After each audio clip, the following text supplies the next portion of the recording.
ओम नमो ओरियंताणम नमो सिद्धाणम नमो आयरियाणम नमो वज्रायणम नमो लोये सब्बसाह सो पंचमकारो सब पावनाशो मंगलम करिमन करि होम महान ग्रंथ जाते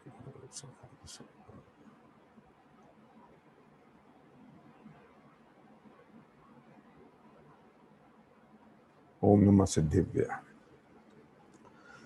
आज का एक लर्निंग सेशन, एक स्पेशल सेशन जिसके लिए आज हम सब यहाँ इकट्ठे हुए हैं, और इस सेशन का नाम है नो द न्यू यू।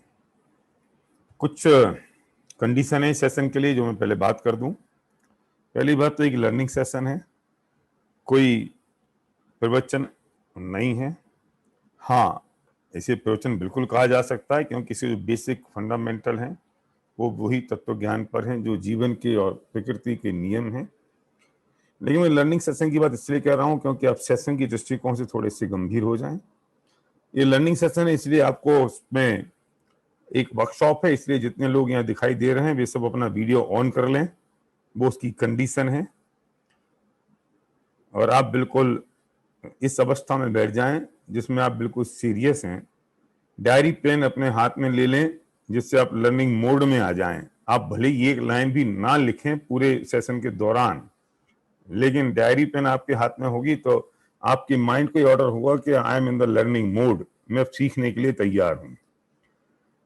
लोग ये सोचते हैं कि मुझे सब याद रहता है, मुझे सब याद हो जाएगा। इस भ्रम में मत रहिए, क्योंकि अगर चिप की मेमोरी होती तो अपनी भी मेमोरी होती, और इसके बाद कोई दूसरी चीज चढ़ जाती तो पहले वाली खत्म हो जाती है। डायरी पेन होना ही चाहिए, आपके ब्रेन को ऑर्डर जाना चाहिए कि मैं सीखने को तैयार हूं। और अगली बात यह है कि आपको ये मानना है कि मैंने इस वर्कशॉप के लिए 5,000 रुपए दिए हैं। क्या करूं, मेरा दुर्भाग्य ये है कि हर चीज को पैसों से तौला जाता है, और जब 5,000 रुपए हम किसी चीज के दे दें तो हम अपने आप सीरियस हो जाते हैं। क्योंकि हमें जो सीरियसनेस रुपयों में उसकी तुलना होती है, ये हमारा दुर्भाग्य है। कोई डॉक्टर अगर ज्यादा फीस लेता है तो हम सोचते हैं बड़ा डॉक्टर है, और कोई फ्री में देखता है तो सोचते हैं यूं ही होगा, चौराहे पे सड़क पे बैठा हुआ विपिन ऐसे ही फुटपाथ पे बैठ के आ गया इसलिए फ्री में देख रहा है। तो अच्छे डॉक्टर हमेशा, अभी घड़ी है ना, राडो की घड़ी, रोलेक्स की घड़ी, वो 5 लाख रुपए की आती है, गोबर जैसी शकल है उसकी, तो भी लोग उसके पीछे मरते हैं। वो लोगों का ड्रीम होती है इसलिए क्योंकि 5 लाख रुपए की है तो अच्छी ही होगी, तो इसलिए तो आप ये समझ लो कि आपने 5,000 रुपए इस वर्कशॉप के दिए हैं 2 घंटे के, तो आपको बिल्कुल अलर्ट होकर सीरियस होकर सुनना है। मेरा बस चलता तो मैं तो 5,000 रुपए ले लेता आपसे और जाना मैं दान दिलवा देता, लेकिन अभी उतनी हिम्मत और ताकत मेरे में नहीं आई है, तो इसलिए मैं आपको अज्यूम करने के लिए कह रहा हूं। मुझे बहुत खुशी है कि जिन लोगों को आपने कहा वो लोग आज यहाँ पर आ रहे हैं। हर एक व्यक्ति ने पूरी कोशिश की और नंबर्स यहाँ लगातार बढ़ते जा रहे हैं, स्क्रीन पर मैं देख रहा हूं, और यूट्यूब पर भी नंबर्स इंक्रीज हो रहे हैं। तो आपने ये मेरा सहयोग किया है आपकी अपनी वर्कशॉप में, तो उसके लिए मैं आपको अंत में धन्यवाद देने की वजह शुरू में ये धन्यवाद दे दूं। तो अमेरिकन की आदत है कि 7 बजे का कार्यक्रम है तो 7 बजे हमारे अतुल भाई शुरू कर देते हैं, और हिंदुस्तानी तो 7:15 बजे तो सोचता है कि अच्छा 7 बजे का कार्यक्रम था, चलो शुरू हो जाते हैं, अब ज्वाइन करने की सोचते हैं, और वो 7:20 और 25 तक वो ऐड होता है। ये हिंदुस्तानी कल्चर है। हिंदुस्तानी अमेरिकन सुधर गए हैं, भले 25 साल में सुधरे हों, 50 साल में सुधरे हों, पर भी बिल्कुल सुधर गए हैं। हिंदुस्तानी को कुछ समय लगेगा। देखो ना, अभी भी लोग बढ़ते चले जा रहे हैं। 7:07 हो गए अतुल भाई। तो आज का जो हमारा विषय है, जिस विषय पर हम बात कर रहे हैं, ये है नो द न्यू यू। लोग मुझसे पूछते हैं इसका मतलब क्या है। ये बहुत वाइड सब्जेक्ट है, नो द न्यू यू। आप अपने अंदर के एक नए व्यक्ति की खोज करेंगे आज, और ये खोज आपके विचारों में होगी, आपके चिंतन में होगी, आपके ज्ञान में होगी। वो अपने नए व्यक्ति को हमें खोजना है, वो हमारे अंदर है, वो कहीं और बाहर से लाना नहीं है। और इस टॉपिक के अंदर मैं बहुत सारी उन बातों की, सिद्धांतों की बात करूंगा जो अप्लाइड एस्पेक्ट होंगे, जिन्हें आप अपनी जिंदगी में याद करते हुए, रटते हुए, अपनी जिंदगी का एक टेक्निक समझते हुए अगर मैं नए बच्चों से बात करूं, आज मैं एक बात और बता दूं आपको कि क्षितिज यहां पर है जो मेरी मदद करेगा आपको इंग्लिश में ट्रांसलेट करने के लिए, और ये मैं 15-20 मिनट में लगातार बोलता रहूंगा। वो वर्ड टू वर्ड नहीं करेगा, वरना इस सेशन का टाइम 4 घंटे होना चाहिए था। लेकिन अभी भी क्षितिज से मेरी बात हुई है कि मैं उसे 20 मिनट, 15-20 मिनट, 25 मिनट में बोलूंगा, फिर मैं एक ब्रेक लूंगा और 5-7 मिनट में क्षितिज उसको समराइज करेंगे इंग्लिश जो लोग समझते हैं उनके लिए, क्योंकि आज वो बच्चे भी आए हैं और वो भी मेरी बात को ध्यान से सुने, क्योंकि जो मलयाली लोग हैं, जो इंग्लिश वाले लोग हैं ना, वे समझते हैं कि हम एसपी भारत की हिंदी तो समझते ही हैं, क्योंकि मैं अकेली जबान से नहीं बोलता हूं, मैं बहुत सारे तरीकों से बोलता हूं। तो वे ध्यान से सुनते रहें तो उन्हें मेरी बात बहुत कुछ समझ में तो आएगी और धीरे धीरे हिंदी समझ में आ जाएगी। बेटा आज नहीं आएगी तो कल आएगी, पर सुनोगे तब आएगी। तो थैंक यू क्षितिज मेरे ये सपोर्ट करने के लिए। और बाकी आप लोग, जो लोग माँ बाप उनके जुड़े हैं, वे भी इसके नोट्स बना लें। क्षितिज तो समरी करेंगे, लेकिन इस सेशन के बाद आप अपने बच्चों को अपनी भाषा में, गुजराती में, मराठी में, इंग्लिश में अच्छी तरह समझाना, और जो मैं नहीं बोलूं और आपको समझाने की इच्छा हो तो वो भी मेरे नाम पे आप अपने बच्चों को समझा देना, क्योंकि बच्चे आपकी नहीं सुनते हैं, किसी और की सुनते हैं। तो ये सबसे बड़ा फायदा है, अगर आपके बच्चे हिंदी नहीं जानते हैं तो ये भी ठीक है। अशोक जी अशोक जी सिंगापुर हमारे साथ हैं, मुझे दिखाई दे रहे हैं। अशोक जी, आज का विषय ये है, नो द न्यू यू। हम क्या अपने आप के अंदर करें और क्या समझें। इसके पहले हमें समझना होगा कि अतुल भाई प्लीज अरेंज रिकॉर्डिंग। ये यूट्यूब पे ऑलरेडी रिकॉर्ड हो रहा है जैन साहब, आप यूट्यूब पे पड़ा ही रहेगा, आप यूट्यूब से ले सकते हो। स्ट्रेस फ्री लाइफ, ये एक कॉमन वर्ड हो गया है और एक कॉमन वर्ड हर एक की जिंदगी में होगा, हर एक की जिंदगी में हो रहा है और लोग इस बात के लिए मर रहे हैं पूरी दुनिया में, चाहे हिंदुस्तान हो, चाहे अमेरिका हो, चाहे लंदन हो। क्या I want a stress free life, I am in very much stress. और स्ट्रेस फ्री लाइफ के लिए कोई भी बाबा आ जाए, कोई संत आ जाए, कोई रविशंकर जी आ जाए, या कोई भी मोटिवेशनल स्पीकर आ जाए, वो कहता है चलो मैं तुम्हें समझाता हूं स्ट्रेस फ्री लाइफ कैसे होगी, और हम वहां सेशन अटेंड करते हैं, दिन दिन भर के सेशन होते हैं। मैंने 10-10 घंटे के सेशन 3-3 दिन लगातार 12-12 घंटे के लगातार सेशन किए हैं इसी टॉपिक पर, और आज मैं उसे 2 घंटे में बहुत बुलेट्स में बात करूंगा। कभी डिटेल में बात करनी होगी तो कभी इसके लिए अलग से शिविर करेंगे, लेकिन सिर्फ बुलेट्स में मैं आज बात करूंगा और मैं बहुत डाइल्यूट करते हुए बात नहीं करूंगा। अगर ये पर्सनलाइज सेशन होता तो मैं इंटरेक्टिव करता, मैं आपको माइक पे बुलाता, मैं आपसे पूछता, आप बोलते, फिर मैं आपसे क्वेश्चन करता और आपके सारे स्ट्रेस को मैं उसी जगह निकाल देता हूं। वैसे ऐसे एग्जाम्पल हैं कि ना जाने कितने लोगों के स्ट्रेस मेरे माइक पे खड़े होके पब्लिक के 200, 250, 400 लोगों की वर्कशॉप में निकाले हों, वो रोए हैं घंटों इस बात को बैठ के और फिर फ्री हो गए। मैं उसकी ग्लिम्स आपके साथ आज 2 घंटे में हम प्रस्तुत करेंगे और हम उसके बारे में आज बात करेंगे। ये जो पहले ये नक्की करो, ये जो स्ट्रेस है ना, ये हो गया है एक स्टैंडर्ड का वर्ड, जिसे हम कहते हैं कि अगर मैं कहूं कि यार आई एम स्ट्रेस, तो आदमी समझता है बड़ा बड़ा बड़ा आदमी है, ये थोड़ा सा स्टैंडर्ड का आदमी है। जैसे कोई आदमी कहे कि यार मैं तो बहुत बिजी हूं, मेरे पास टाइम नहीं है, आई हैव नो टाइम, तो लोग समझते हैं यार ये बहुत बड़ा आदमी है। कोई कि मैं फालतू हूं, मैं ठलुआ हूं, मेरे पास कोई काम नहीं है, तो लोग सोचते हैं छोटा आदमी है।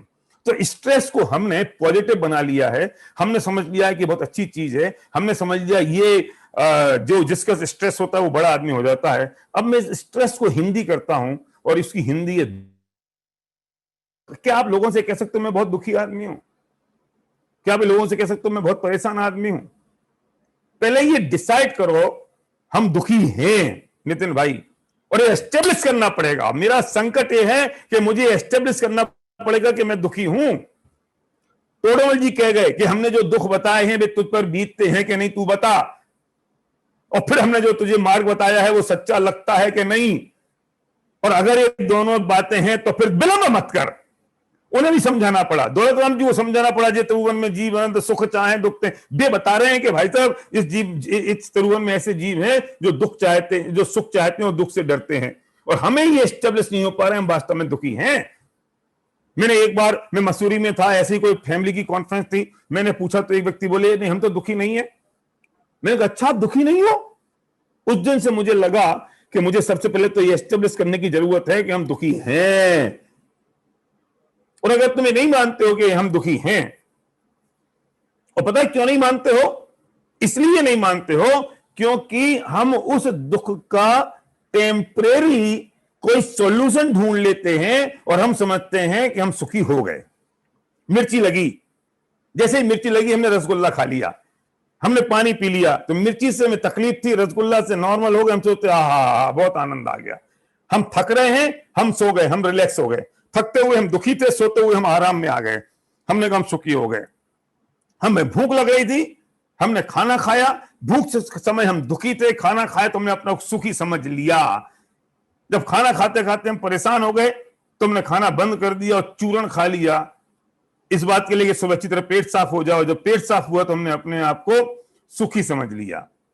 और ये टेम्परेरी जो सुख की खोज हमने कर ली है और उससे हम अपने आप को सुखी मानने लगे हैं, उससे नुकसान ये हुआ है कि हमने ये एस्टेब्लिश करना भूल गए कि हम दुखी हैं और उसका परमानेंट रास्ता हमको कोई चाहिए।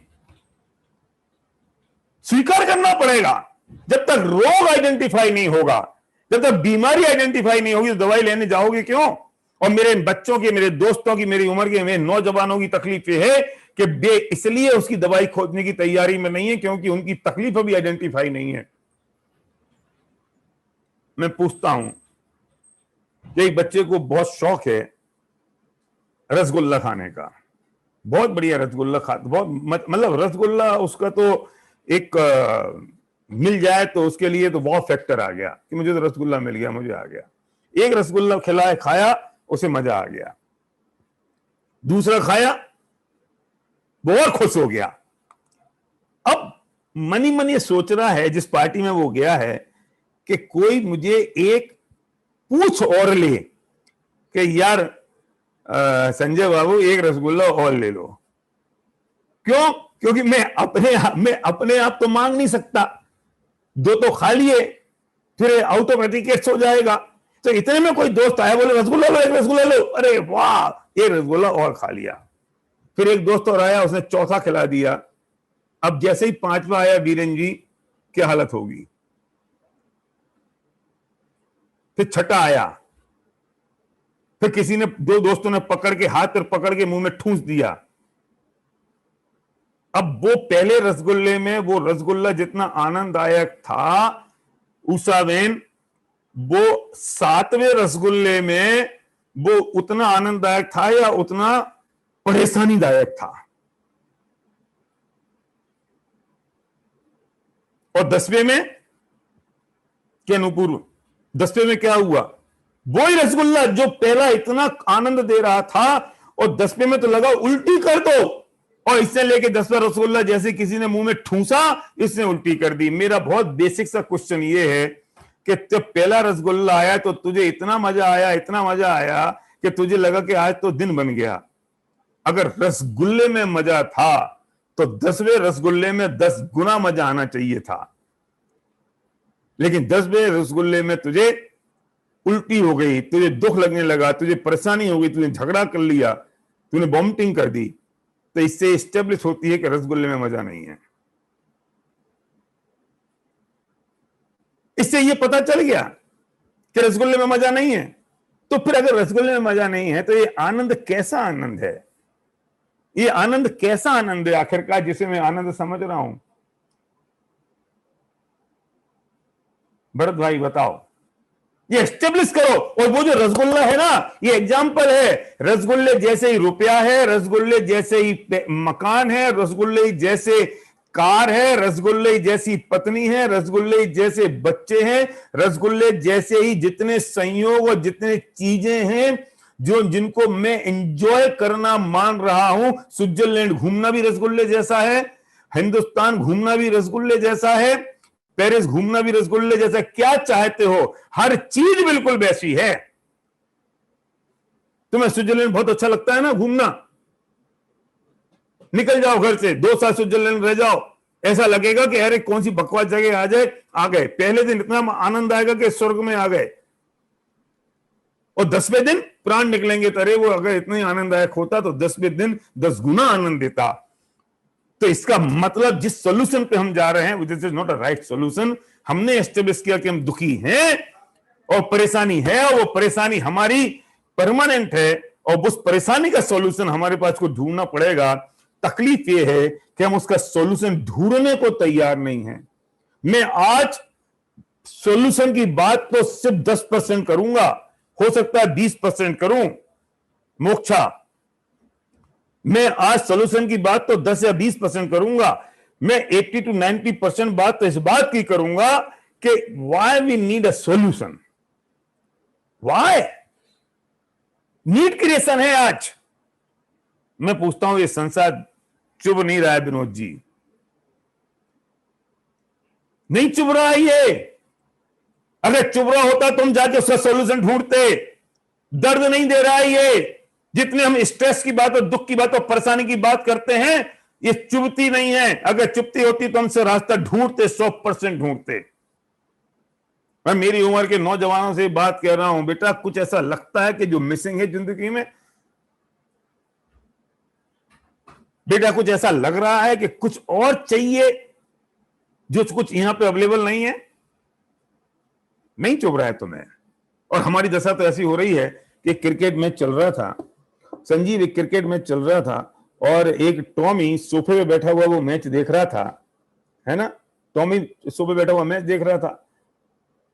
मेरे दोस्त की बात है, मैं उसके दोस्त के घर गया और मैं भी देखने लगा क्रिकेट में। तो बीच बीच में प्रदीप भाई वो टॉमी बोलता था कू कू, फिर क्रिकेट मैच देखता रहे, फिर थोड़ी देर में बीच बीच में बोले कू कू, फिर वो मैच देखता रहे। तो मैंने थोड़ी देर बाद उससे पूछा, मेरे दोस्त तेरे कू कू क्यों कर रहा है बीच बीच में? तो मेरा दोस्त बोला कि इसको कील चुभ रही है, सोफे में एक कील है वो उसे चुभ रही है।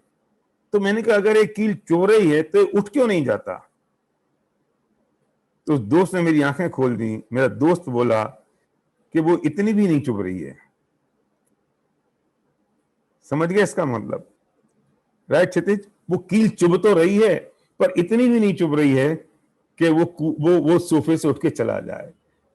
हमें ये दुख, ये स्ट्रेस और ये परेशानी हमें दुख तो दे रही है, ये चुभ तो रही है, पर इतनी नहीं चुभ रही है कि हम इसका सॉल्यूशन ढूंढ लें। क्यों दिनेश भाई?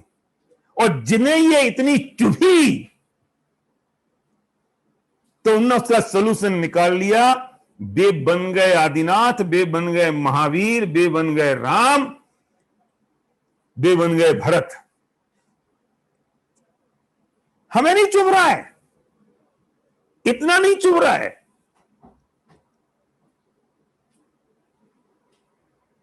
वाई, क्यों? और अगर तुम्हें ये चुभ रहा है और तुम्हें अगर ये दर्द दे रहा है, तुम्हें ये परेशान कर रहा है, तो मैं एक काम कहता हूं कि कागज पेन आपके पास है, कागज पेन आपके पास है, मैं आपको दे रहा हूं अगले 3 से 4 मिनट इसी वक्त। देखो ये सेशन है, ये वर्कशॉप है, मैं कुछ कहता जाऊंगा, आपको करना पड़ेगा। हो सकता है आपको उठ के जाना पड़े, हो सकता है आपको बैठे बैठे करना पड़े, हो सकता है आपको खड़े खड़े करना पड़े। जितने लोग मुझे यहां दिखाई दे रहे हैं लगभग 343 पीपल, और बाकी लोग यूट्यूब पर, मैं सबसे कह रहा हूं, आप ये मानो कि एक बड़ा हॉल है, इस हॉल के अंदर आप बैठे हो, मैं और आप दोनों साथ में, मैं आपके नजदीक आ रहा हूं, मैं आपके साथ बात कर रहा हूं, आपके कंधे पे हाथ रख रहा हूं, और हमारी कनेक्टिविटी बहुत स्ट्रांग है। मैं आपको दे रहा हूं अगले 3 से 4 मिनट, और 3 से 4 मिनट के अंदर आपको कागज पे ये लिखना है ईमानदारी के साथ, ऑनेस्टी के साथ, कि आपको क्या दुख है, क्या परेशानी आपको है, क्या चीज जो आपको परेशान करती है। मैं एग्जांपल देता हूं, आपको समझ में नहीं आएगा पर लिखना पड़ेगा। हिमांशु, क्या तुम्हें दुख दे रहा है कि तुम्हारा प्रमोशन नहीं हो रहा है? I don't know. कि तुम्हारा जूनियर तुम्हारा बॉस बन गया? लिखो ना कागज पे। नवीन सेन जी, ये लिखो ना कि काम आपने बहुत ज्यादा किया और सम्मान किसी और को मिल गया। लिखो कागज पे एक बार, ईमानदारी से लिखो, ऑनेस्टी से लिखो कि जिनेंद्र भगवान के सामने खड़े हो आप, और फिर आपको लिखना है। और कंडीशन एक है, जो पति पत्नी साथ में बैठे हैं, वो पत्नी पति की डायरी नहीं देखेगी, और जो पति है वो पत्नी की नहीं देखेगी, क्योंकि हम लुकिंग गुड के बिजनेस में हैं। हम दूसरों के सामने बहुत अच्छा प्रदर्शित होने की कोशिश करते हैं, लेकिन अंदर से सब नंगे हैं। हम बाथरूम से निकलते हैं तो कपड़े पहन के निकलते हैं, क्योंकि हम चाहते हैं कि कोई हमें नंगा ना देख ले। आप समझ रहे हो मेरी बात को? हम लुकिंग गुड, हम अच्छा दिखना चाहते हैं, भले ही पत्नी के सामने भी हो। तो पत्नी पूछेगी आपको ये तकलीफ है? नहीं नहीं, ये तो नहीं है मेरे को। और अंदर से वो चीज पिंच कर रही है। इसलिए मैं कहता हूं पति पत्नी जो साथ में बैठो, हिमांशु और नीतू तुम बैठे हो, तो हिमांशु अलग तुम लिखोगे, नीतू अलग लिखेगी, और तुम दोनों एक दूसरे का देखोगे भी नहीं। और मांगना नहीं कि तुमने क्या लिखा बताओ, क्योंकि तुमने मांगा और उसे दिया नहीं तो फिर लफड़ा हो जाएगा, तलाक तो नौबत आ जाएगी कि पता नहीं इसे क्या लिख दिया। तो मांगेगा भी कोई नहीं। और लिखना शुरू करो ईमानदारी से, सिली चीजें लिखना। क्या दुख है। और बच्चा जो बीच में बैठा ना तुम्हारे अनंत, वो अलग लिखेगा, तुम अलग लिखोगे, और तुम उसका नहीं देखोगे, वो तुम्हारा नहीं देखेगा। सिद्धि लब्धि क्या परेशान कर रहा है? लिखो जरा, एक बार कागज पे लिखो तो सही। क्या दुख है, क्या स्ट्रेस है, क्या परेशानी है, क्या इशू है। यस, और आपका समय शुरू होता है अब। और जो लिख लें वो अपनी डायरी स्क्रीन के सामने ऊपर कर दें, मैं देख लूंगा कि आपने लिख लिया है। शुरू करिए।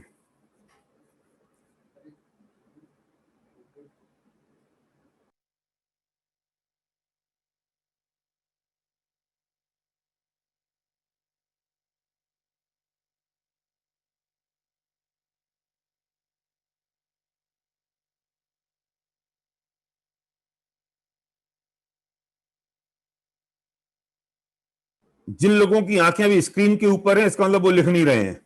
मैं देख रहा हूं। मैं उनके नाम तो नहीं बोल सकता वरना पंगा हो जाएगा। आपकी आंखें नीचे होनी चाहिए जब आप डायरी पे लिख रहे हैं तब।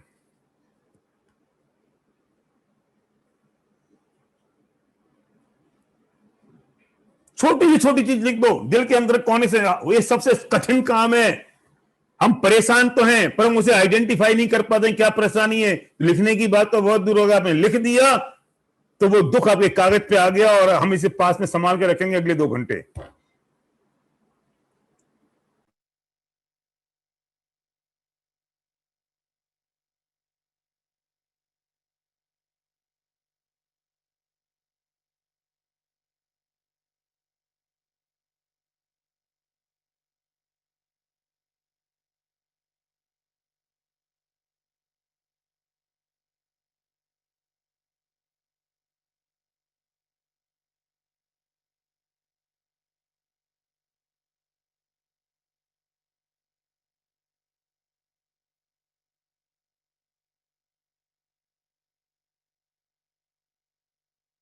जो लोग वीडियो बंद करके बैठे हैं वे सोच रहे होंगे हम तो देखो, हमें तो इनको भरन साहब को तो हमारी शक्ल भी नहीं दिख रही, हम कुछ भी करें। कोई बात नहीं, आप अपने आप को धोखा दे रहे हो। मेरे बाप का क्या ले जाओगे?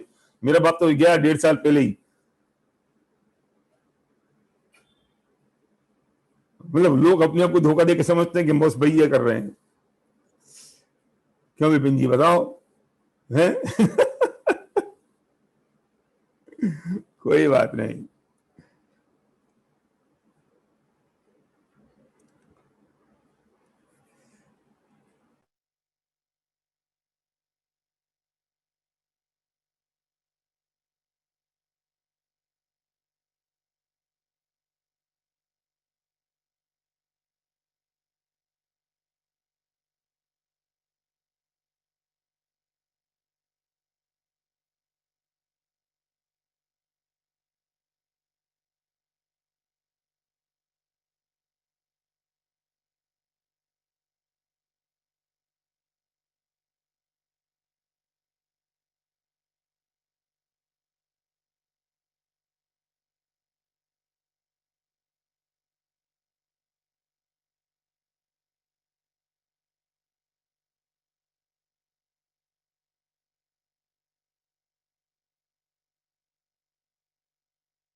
Very nice. बहुत सारे लोगों के हैंड रेज हो रहे हैं, इसका मतलब मैं समझ रहा हूं बिल्कुल कि इन लोगों ने तैयारी कर ली है, इन्हें लिख लिया है। वेरी नाइस, वेरी नाइस, बहुत खूब। जिनका कंप्लीट हो जाए वो हैंड रेज कर दो। Very nice. वो जो लास्ट पेज पर भी है, 11वें नंबर पेज पे, वो फ्रंट पेज पे आ जाएंगे जिनका कंप्लीट हैंड रेज होता जाएगा। वेरी नाइस, बहुत खूब। हाँ, डायरी में मुझे दिखा दी है। हाँ, विशुद्धि जिन्होंने मुझे डायरी दिखाई है। या नैरोबी से वो भगड़ा साहब भी बैठे हैं। वेरी नाइस, बहुत खूब, बहुत खूब, आई अप्रिशिएट। वाह, बहुत बढ़िया। यस यस, रुचि, ऊंची ऊंची जैन डायरी दिखाई उन्होंने। Very nice. हाँ, नवीन सेन जी बहुत बढ़िया। नवीन सिंह जी की एज होगी कोई 75 साल। हिंदुस्तान का, very good. Sanjay Jain Vidisha, very good. मुझे इसमें फिलोसफिकल बातें नहीं चाहिए कि आप फिलोसफिकल लिख दो, दार्शनिक बातें लिख दो, वो हम संसार में इसलिए हम दुखी हैं, ये नहीं चाहिए। मुझे सिली बातें चाहिए जिसे आप सिली समझ रहे होगे। जैसे हिंदुस्तान की महिलाओं का दुख सबसे बड़ा है कि आज कामवाली बाई नहीं आती तो उस दिन मैं बहुत दुखी हो जाती हूं। अमेरिकन महिलाओं का नहीं है, क्योंकि उनको कभी एक्सपेक्टेशन नहीं है कामवाली बाई आएगी। आपके बच्चे होमवर्क नहीं करते हैं, आप दुखी हो जाते हो। आपके बच्चे आपकी सुनते नहीं है, आप दुखी हो जाते हो। पति से कहते हो सब्जी लाना, पति लाता नहीं तो आप दुखी हो जाते हो। लिखो। पति बोल लिखा है कि मैंने पत्नी से कहा था चाय दे दो और पत्नी देती नहीं तो मुझे बहुत लगता है कि इसको तो छोड़ दूं मैं। लिखो।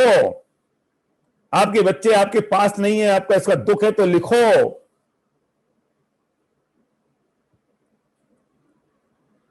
ये दार्शनिक बातें मत लिख देना।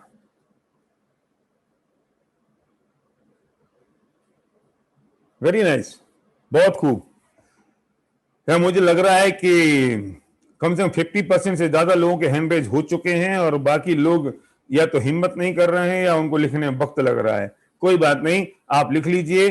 और नीता जी कहती है मेरे कैमरे में प्रॉब्लम है। कोई बात नहीं नीता जी, आपके कैमरे में प्रॉब्लम है तो आप मत ऑन करिए। बहुत बढ़िया।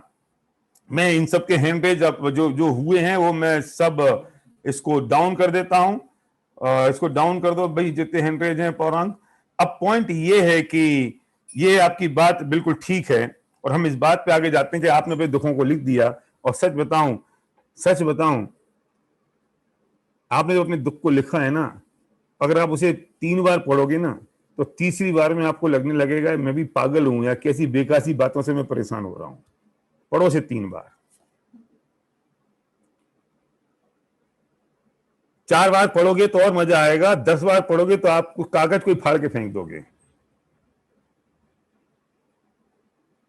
मैं प्रयोग कर चुका हूं हजारों बार।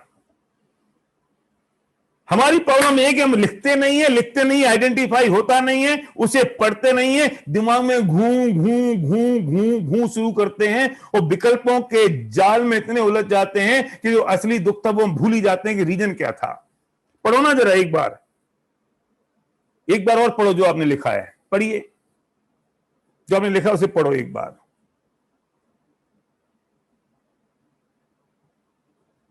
एक बार और।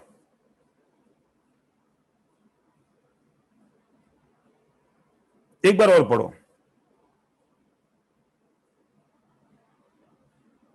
एक बार और पढ़ लो।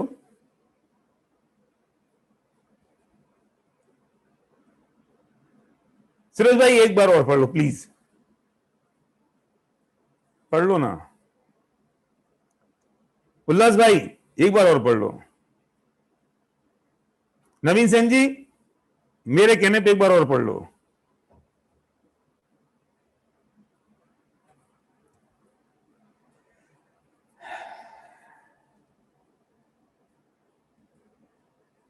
अतुल वर्तिका एक बार और पढ़ लो जरा।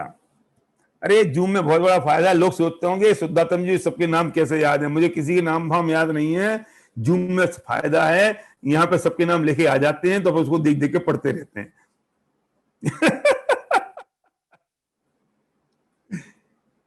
अब आपने जो जो लिखा, मैं सोल्यूशन पे आऊंगा। अब इसको लिख के संभाल के रखना। सबसे बड़ी बात यह है कि ये जो आपने लिखा है इससे बड़ा दुख आपकी जिंदगी में नहीं है। क्योंकि मैंने आपसे कहा था कि दुख को लिख दो, छोटे दुख को नहीं, जितने दुख हैं सब दुख को लिख दो। तो जो आपने कागज पे लिखा है इससे बड़ा स्ट्रेस आपकी लाइफ में नहीं है। और मैं गारंटी करता हूं कि अगले 1 घंटे के अंदर आपको उस स्ट्रेस का आंसर दूंगा। आप कहोगे आपने मेरा दुख तो पढ़ा नहीं, आंसर दे रहे हो। सुनो, पूरी दुनिया में कोविड हो गया, दवाई एक ही थी, एजिथ्रोमाइसिन। अगर थोड़ी तकलीफ बढ़ जाए तो रेमडेसिविर इंजेक्शन।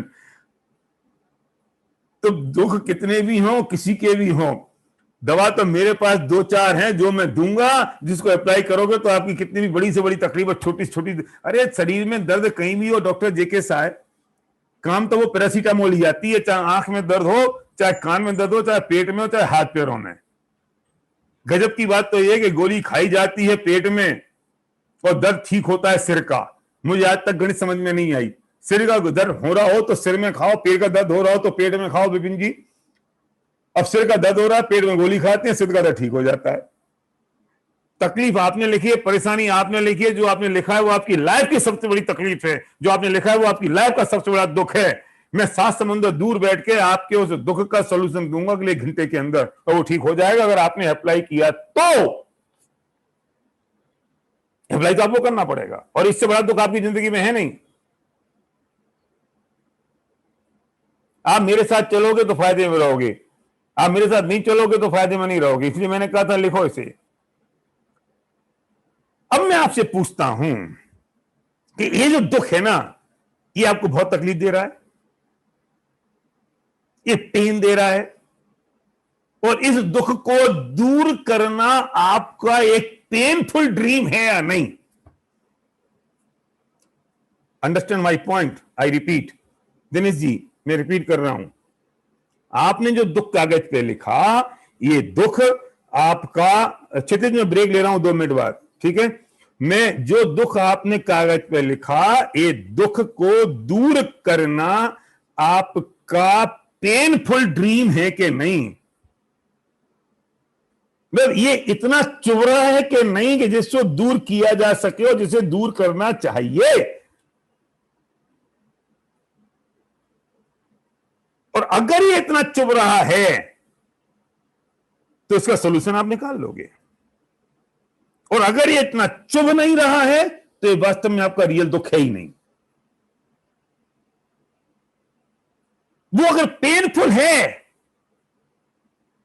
इतना पेनफुल है, वो टॉमी की कील जैसा नहीं कि इतना ही नहीं चुभ रही है, अगर इतनी चुभ रही होती तो सोल्यूशन निकाल लेता। वो पेन, इस दुख को दूर करना मेरा एक ड्रीम है कि नहीं, और वो ड्रीम भी मेरा पेनफुल ड्रीम है कि नहीं?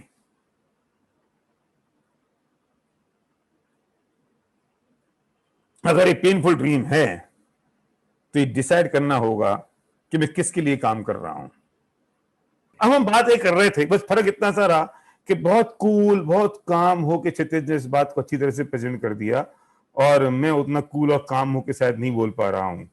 तो आई हैव टू लर्न कि क्षितिज जितना कूल और काम होकर मैं बात कर पाऊं। Thank you Kshitij, thank you so much.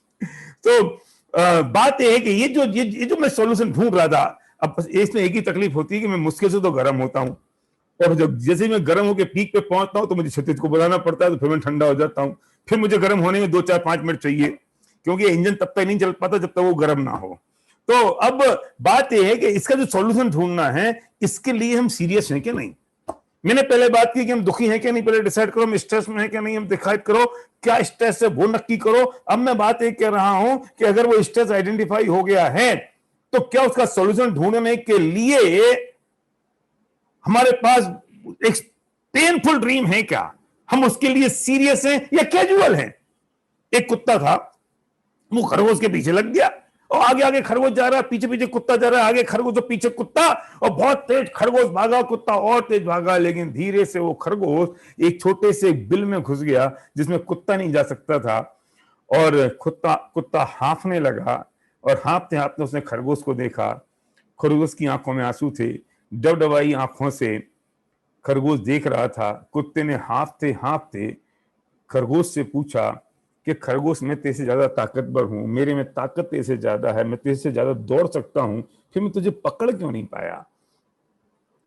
आंखों में आंसू लाते हुए खरगोश ने बोला, कुत्ते भाई, आप अपने लंच के लिए दौड़ रहे थे और मैं अपनी लाइफ के लिए दौड़ रहा था।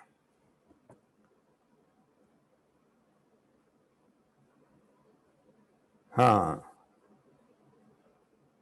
आप अपने लंच के लिए दौड़ रहे थे जो नहीं पकड़ पाया, और मैं दौड़ा था अपनी लाइफ के लिए।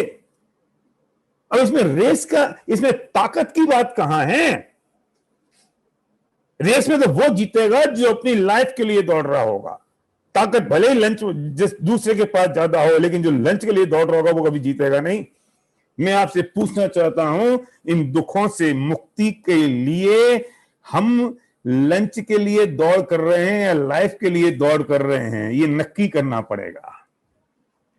इसके सॉल्यूशन को ढूंढने के लिए हम खरगोश की तरह भाग रहे हैं या हम कुत्ते की तरह भाग रहे हैं, ये नक्की करना पड़ेगा।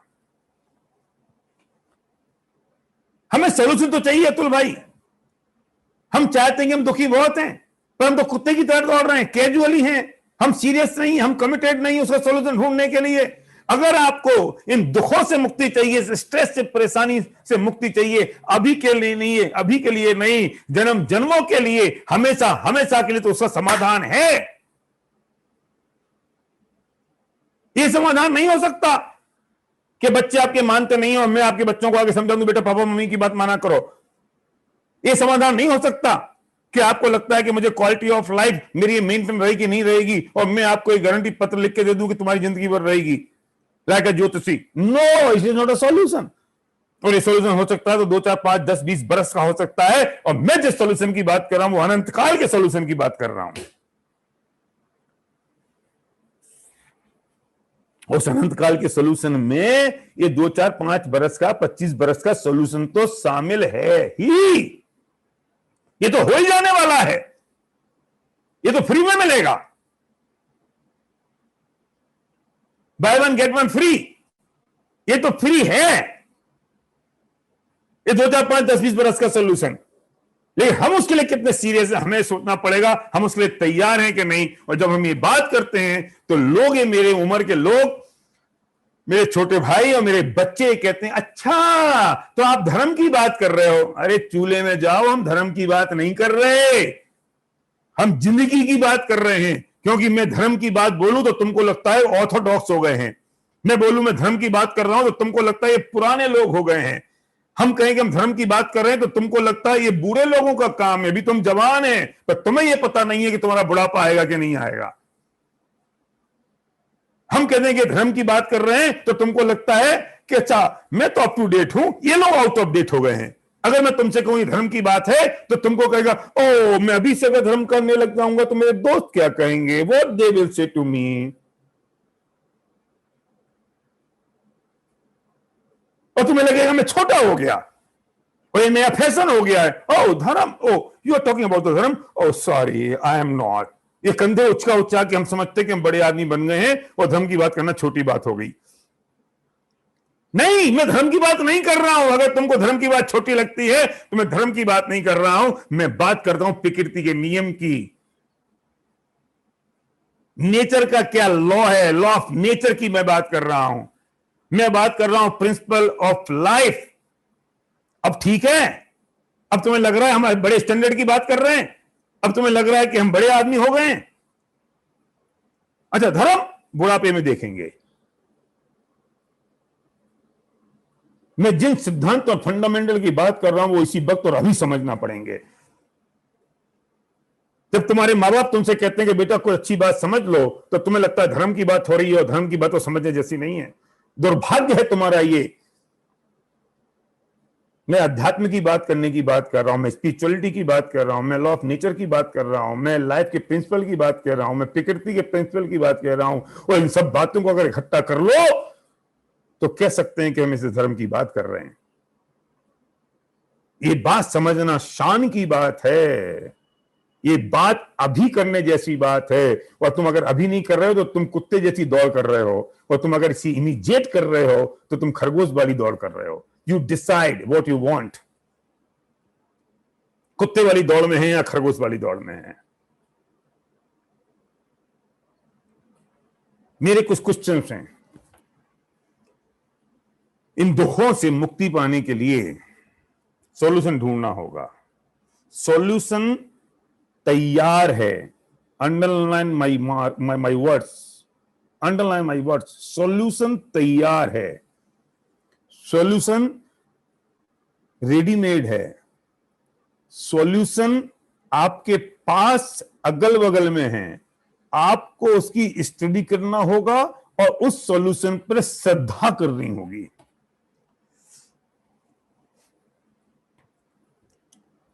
मैं ढूंढने के लिए कहीं कह नहीं रहा हूं, ढूंढ के तो हम लेके आ गए, और कुछ क्वेश्चंस हैं आपके पास, वो क्वेश्चंस का आंसर आपको चाहिए। और क्वेश्चंस ये हैं कि आज की रात जब आप सोएं तो ये क्वेश्चन मैं बोल रहा हूं, ये क्वेश्चन को लिख लेना और इनका आंसर ढूंढ के लेके आना। और अगर इसका आंसर आपको ना मिले तो जिस व्यक्ति ने आपको आज यहां इन्वाइट किया है उससे पूछना, और अगर उसके पास नहीं होगा तो वो उससे पूछेगा जिसने उसको इन्वाइट किया, और वो उससे पूछेगा। अल्टीमेटली ये बात मेरे तक पहुंच जाएगी और हम इसका सोल्यूशन आपको देंगे। और ये सोल्यूशन एक लाइन में नहीं मिलेगा, उसके लिए आपको महीनों का स्वाध्याय अध्ययन स्टडी करनी होगी, और उसका रास्ता हम सब मिलकर आपको करके देंगे। और क्वेश्चन ये है जो आज रात आपको सोचना है, हु एम आई? कौन हूं मैं? कौन हूं मैं? रमेश हूं, मैं सुरेश हूं, मैं झुम्मन हूं, मैं चंपा, चमेली, बिमला, सीला? कौन हूं मैं? अगर मैं रमेश हूं, मैं सुरेश हूं, मैं घनश्याम हूं, मैं सीता, बिमला, चंपा, चमेली हूं, तो जब मैं पैदा हुआ ये तो तब से हूं, जब मैं मर जाऊंगा ये तो मैं तब से हूं, उसके पहले भी मैं कोई था, उसके बाद भी मैं कोई होऊंगा। हु एम आई? कौन हूं मैं? मैं इसका आंसर नहीं दूंगा, मैं आपको क्वेश्चन क्रिएट कर रहा हूं जो रात को आपको सोचना है, और आंसर नहीं मिले तो आप ढूंढिए, और जब ढूंढने के लिए आप आएंगे तब मैं दूंगा, और मैं नहीं दूंगा, जिसने आपको इनवाइट किया वो दे देगा। आंसर देने के लिए तो हजारों लोग तैयार बैठे हैं, क्वेश्चन पूछने वालों की कमी है।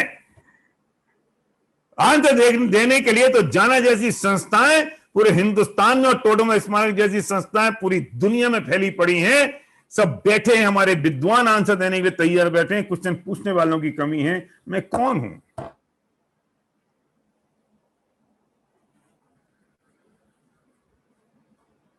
और अगर आप उसका उत्तर ढूंढ लो तो फिर आपको उस व्यक्ति से पूछना है और तलाश करना है कि ये उत्तर मैंने ढूंढ रहा है, क्या ये सही उत्तर है? क्योंकि आप एक प्रश्न कर लो, आप ये उत्तर दे दो और कह दो यही उत्तर है, नहीं चलेगा ये काम। आपको अपने उत्तर को, आपको अपने आंसर को करेक्ट कराना होगा, और करेक्ट करने के लिए लोग बैठे हैं, टीम बैठे हैं। दूसरा क्वेश्चन आज आपको रात को यह सोचना है, मैं कहां से आया हूं? द सेकंड क्वेश्चन, कहां से आया हूं मैं? मां के पेट से? मां के पेट में कहां से आया हूं?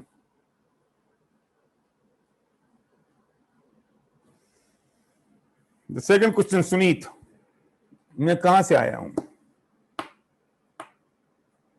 किशोर भाई, राइट?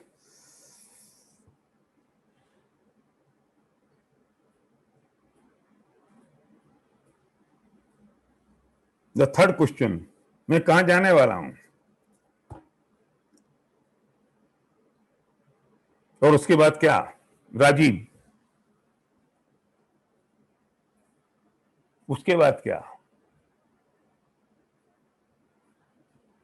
अरे भाई, मैं इस जन्म से पहले था और मैं इस जन्म के बाद रहूंगा। अगर ये बात आपके जहन में बैठ गई और ये समझ आ गया तो जिंदगी वैसी नहीं रहेगी जैसी आज जिंदगी है। अरे मैं एक बार किसी इस्लाम धर्म को मानने वाले के साथ मिला, कमल जी, तो 3 जन्म तो पहले के और 3 जन्म बाद के तो वे भी मानते हैं। उसने कहा कि मैं अच्छे कर्म करूंगा तो मुझे जन्नत मिलेगी, मैं बुरे कर्म करूंगा तो मुझे जहन्नुम मिलेगा।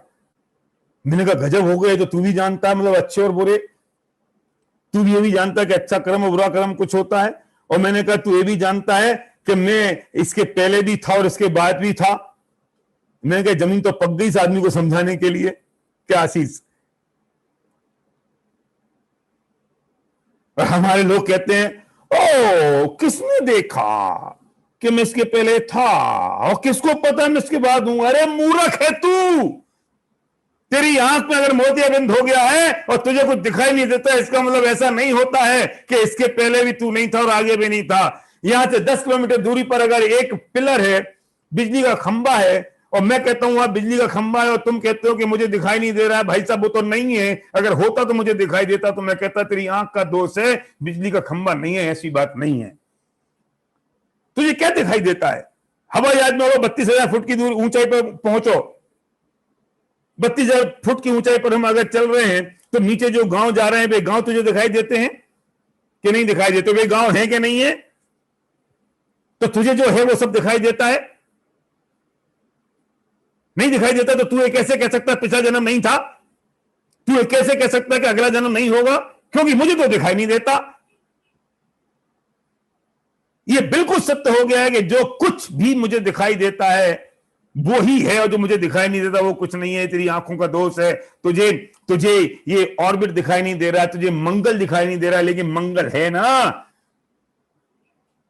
तो क्या करूं कि जो मंगल पे होके आए हैं उनसे पूछो कि मंगल कैसा है, तो वो बताएंगे कि मंगल ऑर्बिट कैसा है, मंगल ग्रह कैसा है।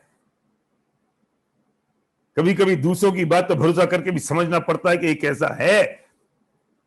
मैं इस बात के लिए बहुत सॉलिड एग्जांपल देता हूं कि एक बच्चा है, जो बच्चा फुटपाथ पे पैदा हुआ एक बच्चा, और जब दूध के लिए भी तरस रहा है, वो पहनने के लिए कपड़े नहीं है, एक एक रोटी के दाने दाने को वो परेशान है पैदा होते ही। और दूसरा बच्चा है कि उसे सोने की चम्मच से, गोल्डन स्पून से दूध पिलाया जा रहा है। जब वो जमीन पे पैर रखता है तो कारपेट होता है, रेड कारपेट होता है। मैं पूछता हूं कि दोनों बच्चों में फर्क क्यों है? एक आदमी करोड़पति है, दूसरा आदमी गरीब है। मैं पूछता हूं ये फर्क क्यों है? एक समझदार है, बुद्धिमान है, और दूसरा मूर्ख है। ऐसा फर्क क्यों है? हम सबकी फाइनेंशियल पोजीशन एक सी नहीं है, हम सबकी शारीरिक पोजीशन एक सी नहीं है, हम सबकी हेल्थ एक सी नहीं है, हम सबकी के पारिवारिक कंडीशन एक सी नहीं है। ये फर्क क्यों है? आखिर क्यों? इसे क्वेश्चन का आंसर ढूंढा है कभी? अजय, क्यों है ऐसा फर्क? के साथ जिसने जैसे कर्म देखे हैं, अपने कर्म, लिखा किशोर भाई ने, अपने कर्म के हिसाब से, तो नक्की कर लो कर्म के हिसाब से है। और इस बात को जब पार्क कर देना, मैं दोबारा काम में लूंगा इस बात को कि अपने अपने कर्म के हिसाब से है। अभी तो मुद्दा मेरा दूसरा है। अपने अपने कर्म के हिसाब से हुआ ना, तो अपने कर्म के हिसाब से है, तो एक कर्म जिसने बांधे थे उसके हिसाब से ही हुआ ना, कि हाँ साहब अपने कर्म बांधे थे उसके हिसाब से। तो बांधे किसने थे? मैंने बांधे थे। पक्की बात हो गई ना मुन्ना भाई? मैंने बांधे थे ना। तो इस जन्म में बांधे थे कि पहले जन्म के भी हैं? बोलो, हैं? इसी जन्म के हैं कि पहले जन्म के हैं? तो कुछ हमारे साथी कहते हैं पहला जन्म किसने देखा? जो यहां करोगे वो यहीं भोगोगे। अच्छा, जो यहां करेंगे वो यहीं भोगेंगे? पहले का तुझे पता नहीं, आगे का पता नहीं। अब मेरा अगेन क्वेश्चन ये है कि जो बच्चा फुटपाथ पे पैदा हुआ, अभी अभी पैदा हुआ, उसके इस जन्म के कर्म कहां हैं? जो जो जो रेड कारपेट पे पैदा हुआ उसके इस जन्म के कहां हैं? तो आप कहोगे कि हाँ यार ये बात तो सच है, वो तो अभी भी पैदा हुआ है ना। इस जन्म तो तब होता जब पैदा हो जाता। तो इसका मतलब वो जिस मां की कोख में आया है, एक भिखारिन की कोख में आया है, और एक महारानी की कोख में आया है जो बच्चा, तो उसके कुछ ना कुछ पूर्व जन्म के कर्म होंगे कि नहीं? और ये पूर्व जन्म के कर्म हो गए तो पूर्व जन्म हो गया कि नहीं? इसके पहले का जन्म हुआ कि नहीं? क्या हो गया? अगर पूर्व जन्म है तो बाद का जन्म भी होगा कि नहीं? इज लॉ, सिंपल लॉ, कि जब पहले का जन्म है तो बाद का भी होगा कि नहीं? कि हाँ होगा। तो तीन तो नक्की हो गए ना, जिसमें हम हैं वो नक्की हो गया, और इसके पहले का नक्की हो गया, इसके बाद का नक्की हो गया। अरे भाई, जो पहले का नक्की हुआ उसके पहले का भी तो एक होगा, उसके पहले का भी तो एक होगा, उसके पहले का भी तो एक होगा। अगर तू इसके पहले का एक जन्म भी और एक भव भी मानता है तो इसके पहले के अनंत भव तुझे स्वीकार करने पड़ेंगे, और इसके बाद का भी तो अगर एक भव मानता है तो उसके बाद का एक होगा, उसके बाद का एक होगा, उसके बाद का एक होगा, तो इसके बाद के भी अनंत भव तुझे स्वीकार करने पड़ेंगे। तो आज के बाद ये बात भूल जाना कि जो है सो यही है, इसके पहले कुछ नहीं था, इसके बाद कुछ नहीं हो। खाओ पियो और मौज करो, खबरदार, अगर तुम्हारे मुंह से बात दोबारा निकली कि खाओ पियो और मौज करो, यही किया यही भोग के निपट जाएंगे, बेटा अनंत काल तक भोगना पड़ेगा, क्योंकि अनंत जन्म तुझे अभी लेना बाकी है। ये दुख इस जन्म में खत्म नहीं होगा अकेला। हमने समझ लिया बस खाओ पियो और मौज करो, और तुम्हारी मौज की परिभाषा क्या है? यहां पढ़ लो लिख लो 10-20-25 साल तक, उसके बाद जॉब कर लो, उसके बाद जॉब करके एंजॉय कर लो, फिर शादी कर लो, पत्नी कर लो, बच्चे कर लो, हो गया काम।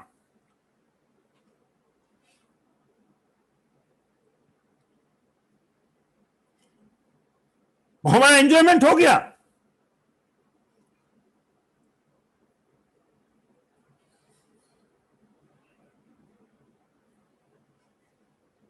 इतिहास में गवाह है। मेरे राजकुमार जी लिख रहे हैं कि महाभारत में जब भीष्म पितामह को मृत्यु सैया पर पड़े थे तो उन्हें 101 भव बताए थे। अरे इनको ये पुराण की बातें समझ कहां आती हैं भैया? ये कहते नहीं दीज आर द स्टोरीज। मैं तो लॉजिकल बात कहने की कोशिश कर रहा हूं। What is the argument against the random chance as the reason for your state? अरे भैया सुनो, इतनी सी बात समझ लो जो मैं कह रहा हूं।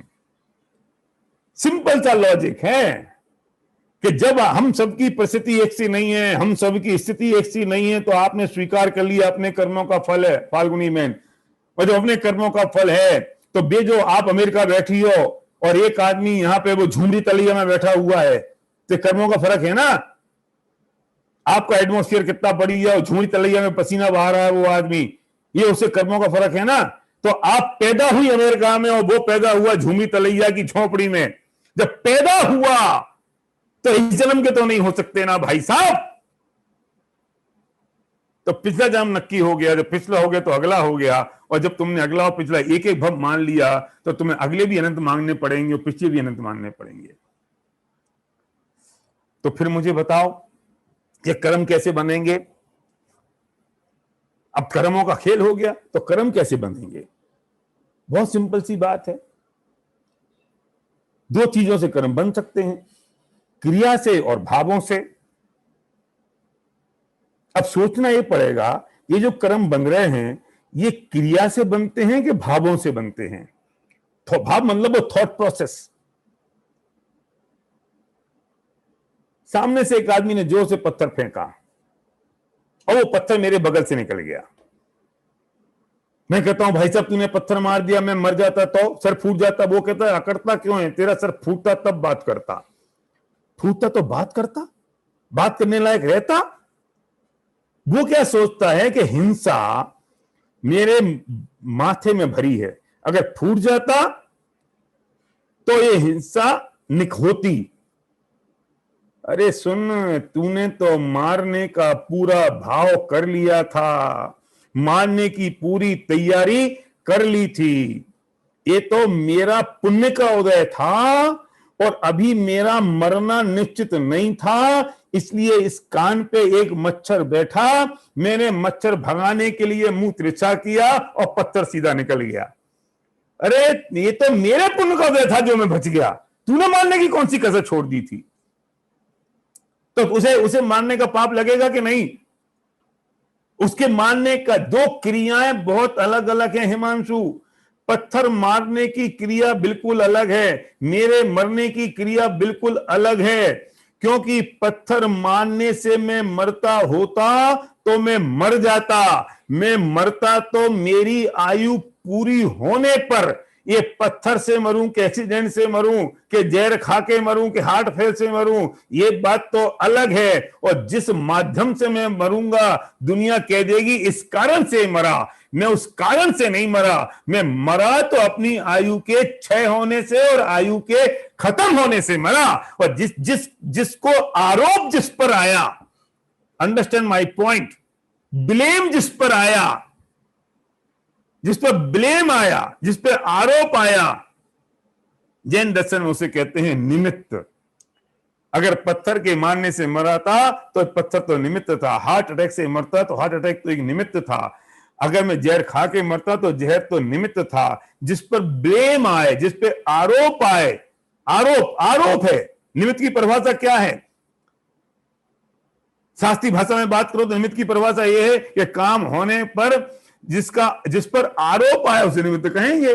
तो जिस पर ब्लेम करोगे आप, इसकी वजह से काम हो गया, इसकी वजह से काम हो गया, तो जिस पर तुमने ब्लेम किया उसे निमित्त कहा। तो जिस आदमी ने पत्थर फेंक के मारा तो वो सोचता है कि तेरे करने से नहीं मरा, अरे तूने तो भाव कर लिए, तेरा काम तो हो गया। यह मच्छर बैठा है और हमने लेके उस मच्छर को मारा। आजकल तो फैशन हो गया है मच्छर मारने का, पता नहीं क्या हो गया है। इन बेचारे मच्छरों को ऐसे ऐसे ऐसे करते हैं लोग। मैं कहता हूं क्या कर रहे हो तुम, क्या हो गया ये? और ये उसने हमारा खून पी गया। कितना खून पी लिया? तेरे एक बूंद खून के बराबर तो उस बेचारे की बॉडी नहीं है। उसने तेरा खून नहीं पिया, उसने तेरे को सिर्फ पप्पी दी थी। उसने किसी तो किया है यहां पे, और क्या किया? वो तो उसका खाना है ना, और तूने उसकी जान ले ली। सुन, इस दुनिया में न्याय तो है। अगर एक बूंद खून पीने की सजा किसी की मौत हो सकती है, तो किसी की मौत करने की सजा भी कुछ और हो सकती है।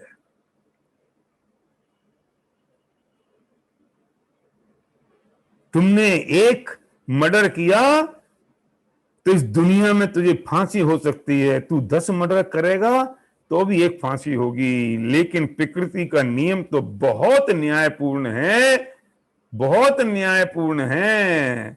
अगर तुझे एक के मारने की फांसी होती है तो 10 के मारने की भी कुछ जरूर सजा होगी। ये कैसे हो सकता है कि एक के मारने पे वही सजा, 10 के मारने वही सजा? तुझे आज पता नहीं है बेटा, तुझे पता चलेगा अगले भव में कि जब वो सजा मिलेगी और फिर कुछ करने को रहेगा नहीं। फिर हमने जब मच्छर मारा तो 2 उंगली के बीच में से वो मच्छर निकल गया।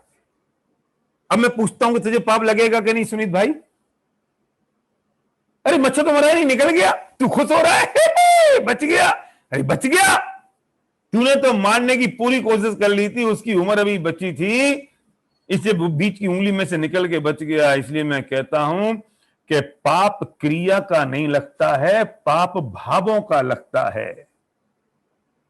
ये मेरा 1.5 घंटे का प्रवचन अलग है। मैंने आपसे कहा था कि आज मैं बहुत सारी चीजों को छूता हुआ जाऊंगा। मैं आज बुलेट्स में बात करूंगा आपसे, और डिटेल में समझना होगा तो दोबारा ऑर्गेनाइज करना, फिर मैं दोबारा आऊंगा। मैं तो मार्केटिंग का आदमी हूं, एक प्रोग्राम करता हूं तो अगले की तैयारी पहले से कर लेता हूं, नीड क्रिएट पहले से कर देता हूं कि तुमको दोबारा बुलाना पड़ेगा मुझे। मैं सब कुछ आज समझा दूंगा तो फिर मेरी मार्केट वैल्यू कम हो जाएगी, है ना? तो क्रिया का पाप लगा कि भाव का पाप लगा? तुम जो सोचोगे उसका पाप लगेगा कि तुम जो करोगे उसका पाप लगेगा?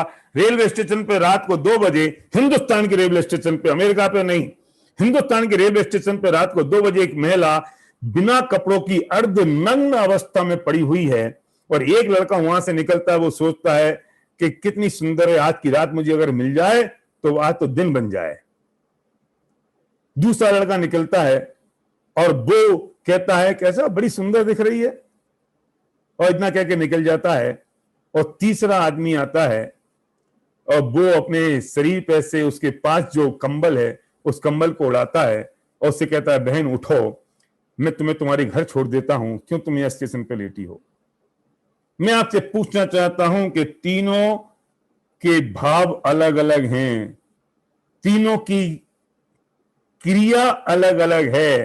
पहले वाले ने उसको छुआ भी नहीं,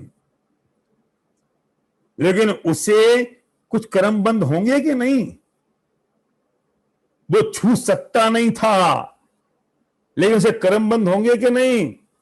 एक महिला को देखकर 3 लोग निकले और तीनों को अलग अलग भाव पैदा हुए, और वो महिला उनके होने वाले भावों में सिर्फ निमित्त थी, और वो करता तो वे स्वयं थे अपने उन भावों का। इसलिए उन्हें उन भावों का फल मिलेगा कि उनकी क्रिया का फल मिलेगा। क्रिया तो की नहीं, वो सोचता है मैं इसके साथ संभोग कर लेता, मैं बलात्कार कर लेता तो मुझे पाप लगता। अरे मूर्ख, तू अगर इसके साथ संभोग करता और बलात्कार करता तो पुलिस तुझे ले जाती, लेकिन प्रकृति के नियम में तो तुझे पाप लग गया,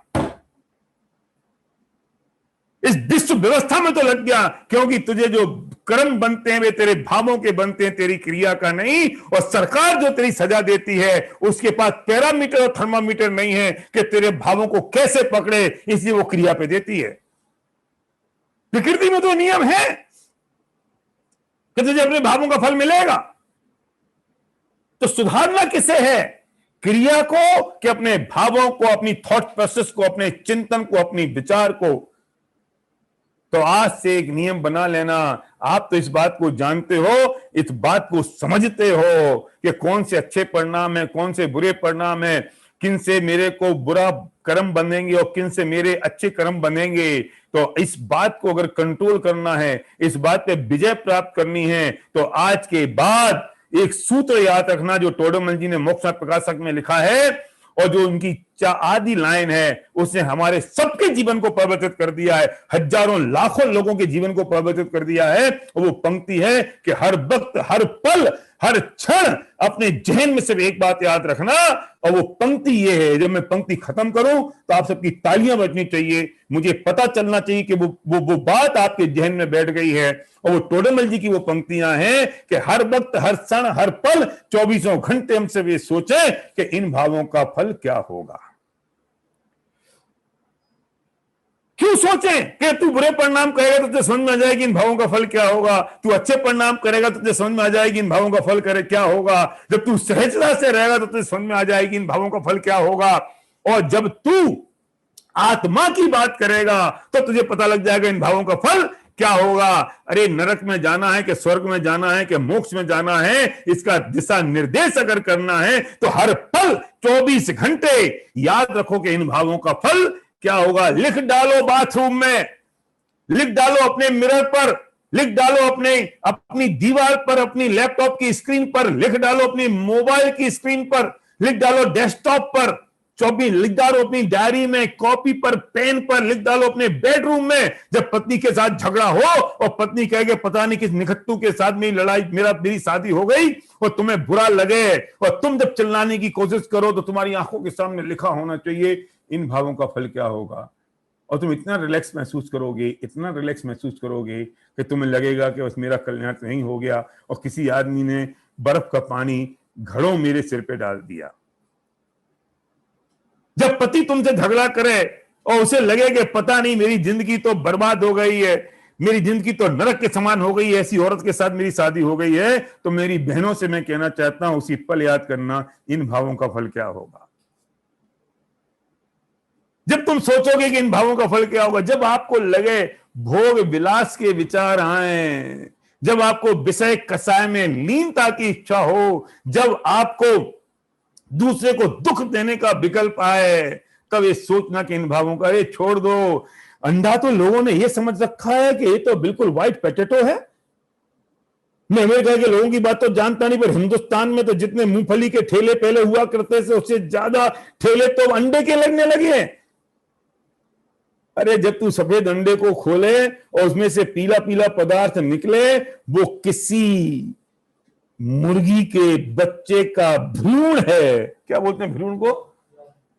वो योक। वो किसी मुर्गी के बच्चे का योक है और तू उसको अपनी दाढ़ के नीचे खा रहा है, तो उसी पल सोचना इन भावों का फल क्या होगा। केक के अंदर तूने अंडा तुझे दिखाई नहीं दे रहा है और तूने अगर वो अंडा खा लिया, केक खा लिया अंडे वाला, उसी क्षण ये दिमाग में आना चाहिए कि इन भावों का फल क्या होगा। और अगर ये ख्याल आ जाए तो तेरे मुंह के अंदर वो चीज नहीं जा सकती बाबू। हर पल, हर क्षण।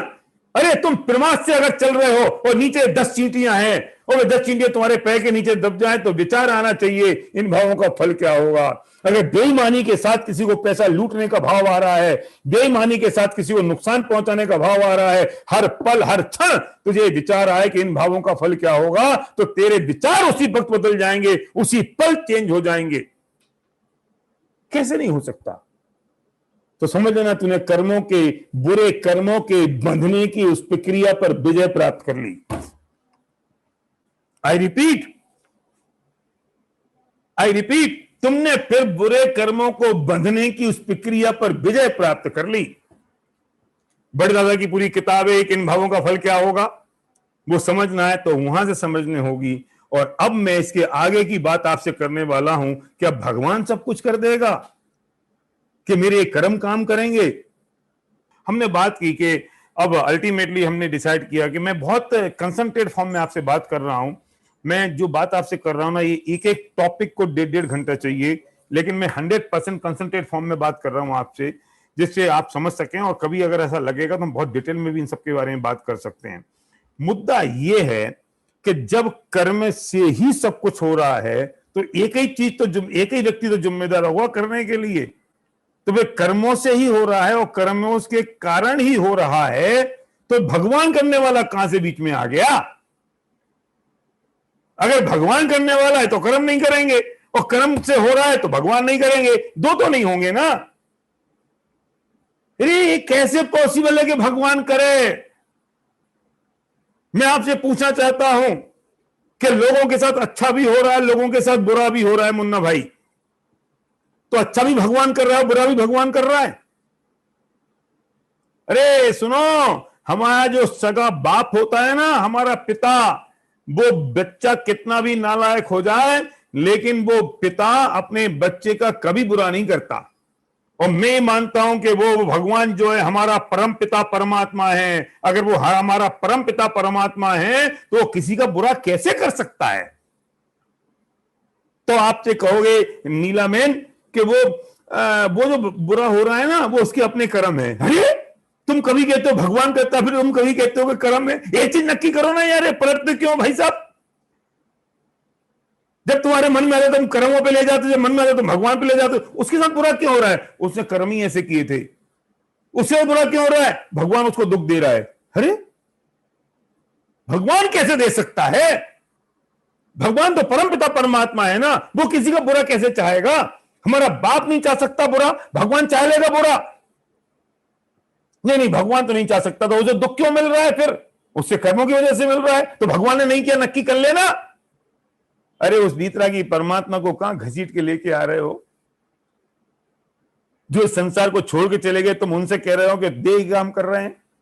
अरे उनके पास यही काम करने को रह गया है, वे यही करते रहेंगे और हम उन पर टाल देते हैं।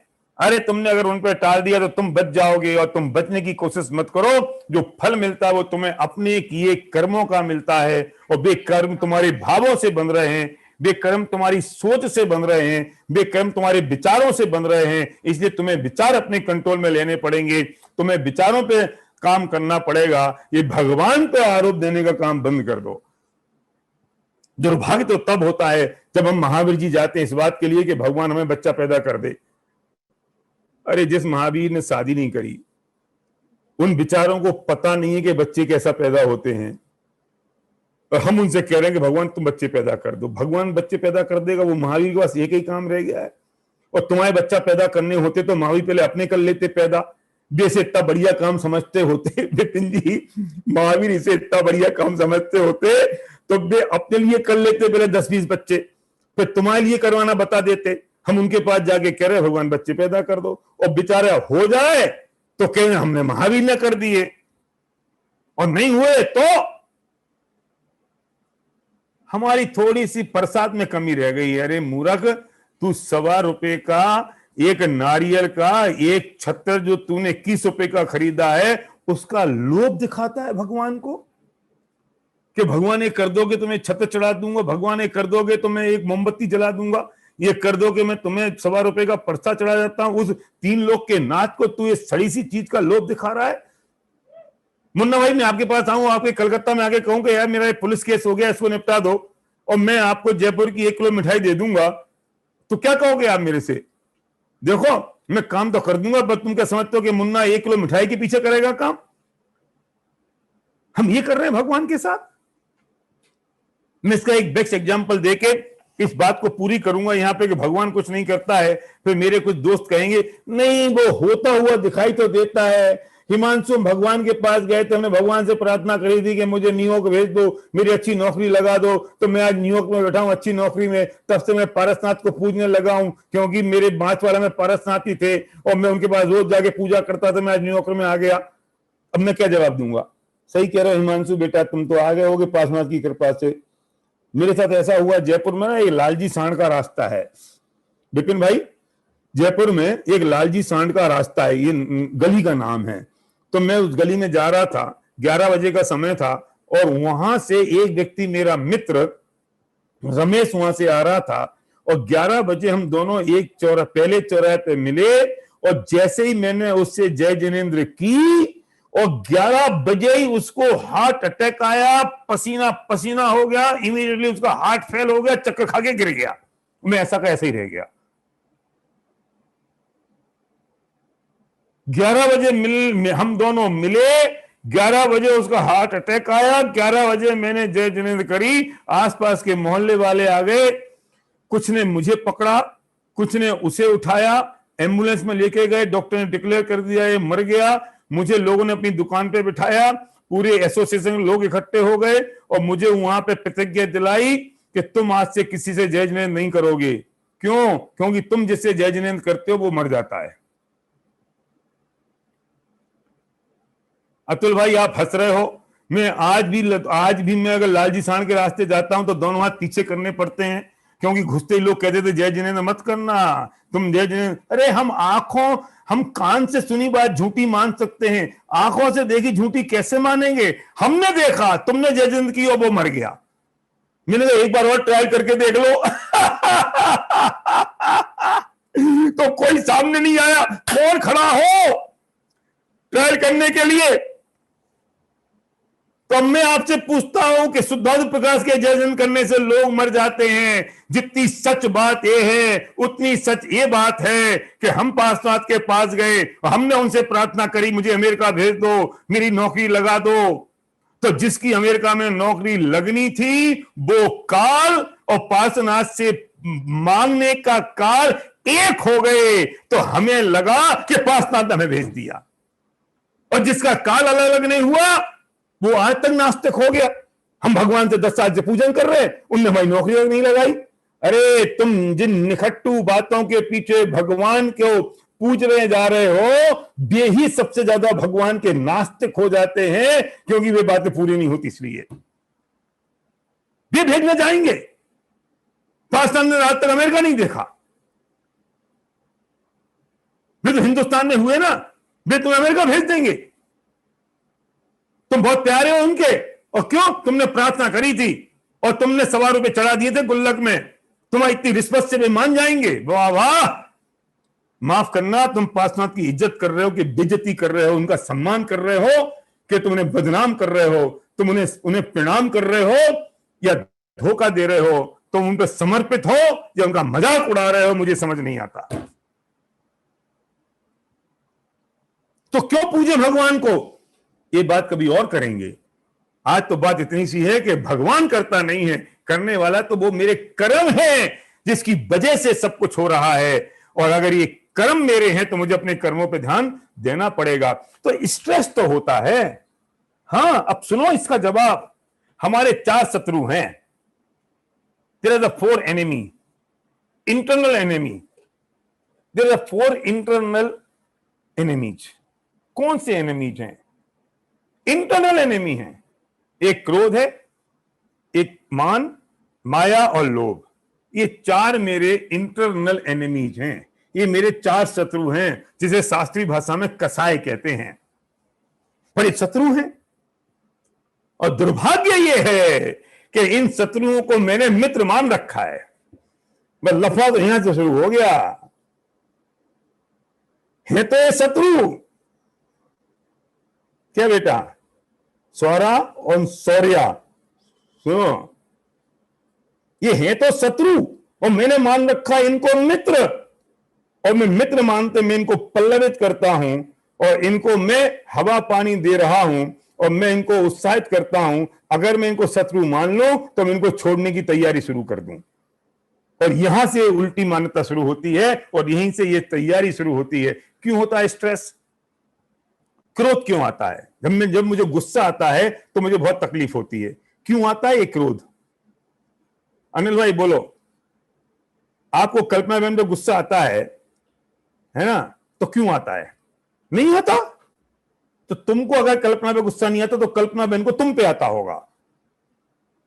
ये उसको भी नहीं आता तो तुम्हें बहुत प्यार है, झूठ बोल रहे हो मेरे सामने। मैं आज तक धरती पे ऐसे पति पत्नी को नहीं जानता हूं जिनकी लड़ाई नहीं होती हो। और अगर लड़ाई नहीं होती तो ये पति पत्नी नहीं है। आदित्य जी, अगर लड़ाई नहीं होती तो पति पत्नी नहीं है, पति पत्नी है तो लड़ाई होती है, पक्की बात है। और हमारे सामने तुम अच्छे अच्छे गुडी गुडी बनने की कोशिश मत करो। तो मैं पूछता हूं कि कुछ लोग मुझसे कहते हैं आप अपना तजुर्बा बता रहे हो। हाँ, हम तो डिक्लेयर्ड हैं कि हम लड़ते हैं, इसमें क्या चिंता की बात कर, तो बता रहा हूं अपना तजुर्बा। मैं पूछता हूं कि आपको गुस्सा क्यों आया? क्यों आया?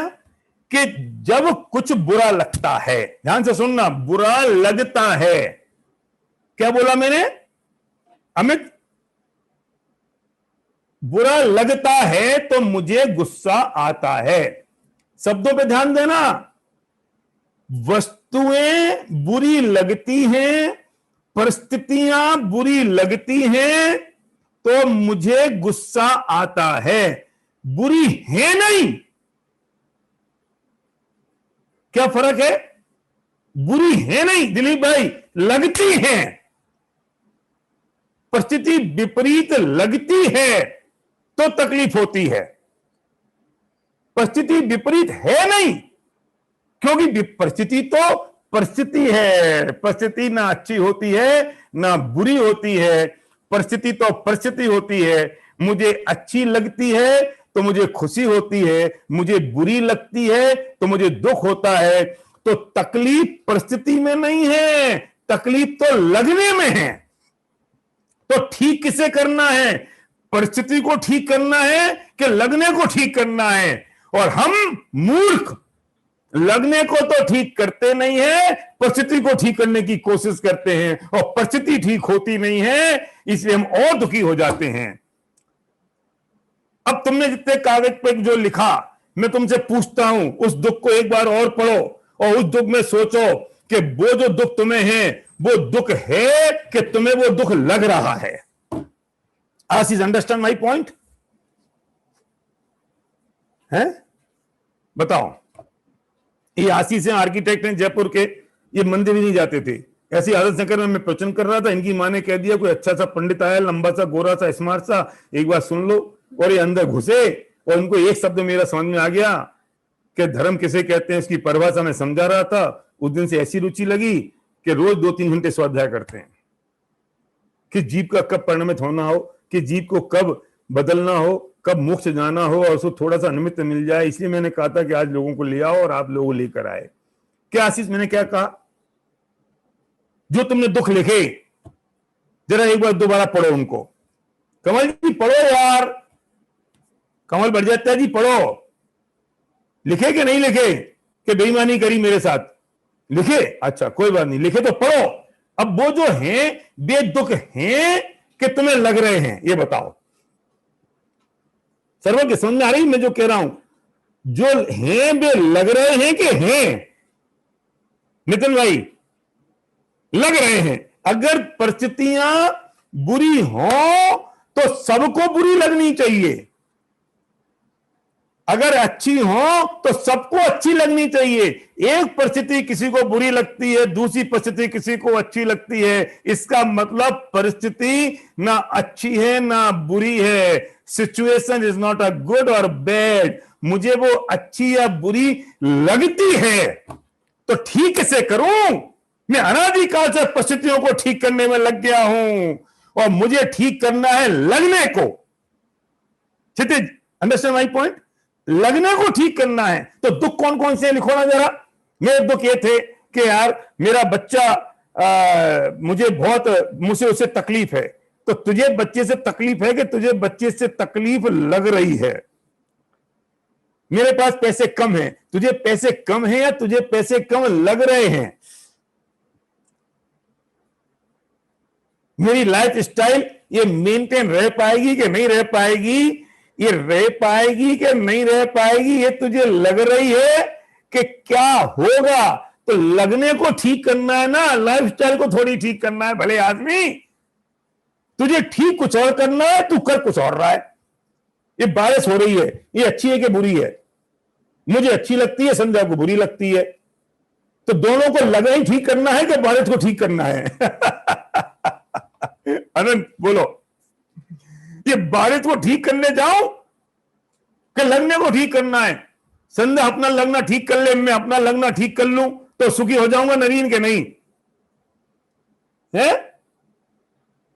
हमें लगने को ठीक करना है, और जो लगने को ठीक करना है वो अत्यंत स्वतंत्र क्रिया है। मार्क्स माई वर्ड, ये जो लगने को ठीक करना है वो स्वतंत्र क्रिया है। परिस्थिति को ठीक करना परतंत्र क्रिया है, और परतंत्र क्रिया में मेरा कुछ चलता नहीं, मैं कुछ कर सकता नहीं, तो मैं कैसे करूंगा? एक कुत्ता भौंक रहा है, अब बताओ अच्छा है कि बुरा है? बोलो प्रदीप भाई खारा, ये कुत्ता जो भौंक रहा है आपकी गली के बाहर, वो अच्छा है कि बुरा है? बोलो। सुनो, हमें कुत्ते का भौंकना बुरा लग रहा है, और कुत्ते को भौंकने से शांति मिलती है, और कुत्ते के मालिक को कुत्ते के भौंकने से खुशी मिलती है कि हाय मेरा टॉमी। कुत्ता नहीं बोलना चाहिए, उसे टॉमी बोलना चाहिए। कुत्ता बोलूंगा तो जो लोग कुत्ता पालते हैं वो बुरा मान जाएंगे। हाय राम, मेरे कुत्ते को इनने कुत्ता कह दिया। Tommy, Tommy, Tommy, Pepsi, Coca Cola, ऐसे कुछ उल्टे सीधे नाम होने चाहिए। विपिन जी आपको तो पता नहीं है, मैं आपको सच बताऊं, आप आश्चर्य करोगे। मेरे पास शादी का कार्ड आया, उसमें नीचे नाम लिखा था रमेश एंड सुरेश एवं समस्त खंडेलवाल परिवार दर्शनाभिलाषी, यह विनीत में उनकी फैमिली का नाम, और बीच में सेंटर में लिखा हुआ था आपके स्वागत का, आपके स्वागत के लिए उत्सुक, ऐसा लिखा था। और नीचे लिखा था टॉमी। मैंने उसको फोन करके पूछा, सही घटना है, मैंने फोन करके पूछा टॉमी कौन है, क्योंकि समझ में नहीं आता, कुत्तों के नाम भी ऐसे ही होते हैं, आदमी के भी ऐसे ही हो गए। तो बोलता है हमारा डॉगी है। तो मैंने कहा तुम्हारा डॉगी है तो वो हमारा स्वागत करेगा? तो बोलता है इट इज वो उसे इट बोलते होंगे ना, वो जानवर है, तो it is my family member. मैंने कहा मुझे समझाओ, तुम सारे टॉमी हो कि तुम्हारा टॉमी आदमी है? अगर वो तुम्हारा फैमिली मेंबर है तो तुम सारे के सारे उसकी संगत में रह के कुत्ते हो गए हो, कुतिया हो गए हो, या वो इंसान हो गया है। सही घटना है ये।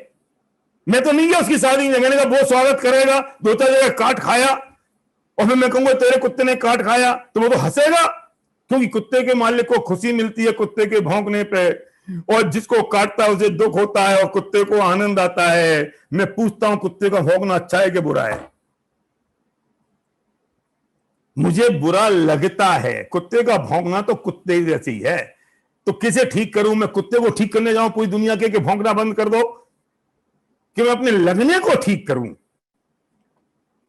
इसलिए मैं कहता हूं सुनो, हमें लगने को ठीक करना है, वस्तु को ठीक नहीं करना है, परिस्थिति को ठीक नहीं करना है। लिखो ये लाइन, मुझे अपने लगने को ठीक करना है, वस्तु और परिस्थिति को ठीक नहीं करना है। मैं आज तक वस्तु और परिस्थिति को ठीक करने में लगा हूं और लगने को ठीक नहीं किया है, और वस्तु और परिस्थिति कभी ठीक होगी नहीं, क्योंकि वो परतंत्र क्रिया है और लगना स्वतंत्र क्रिया है। और लगने को ठीक करूंगा तो मैं सुखी हो जाऊंगा, स्ट्रेस फ्री हो जाऊंगा। अभी जो मैं बोल रहा हूं ना, ये तुम्हारे सारे दुखों पे अप्लाई करना जो तुमने कागज पे लिखे थे।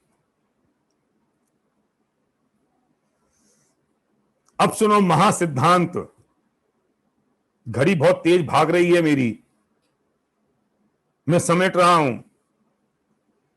सुनो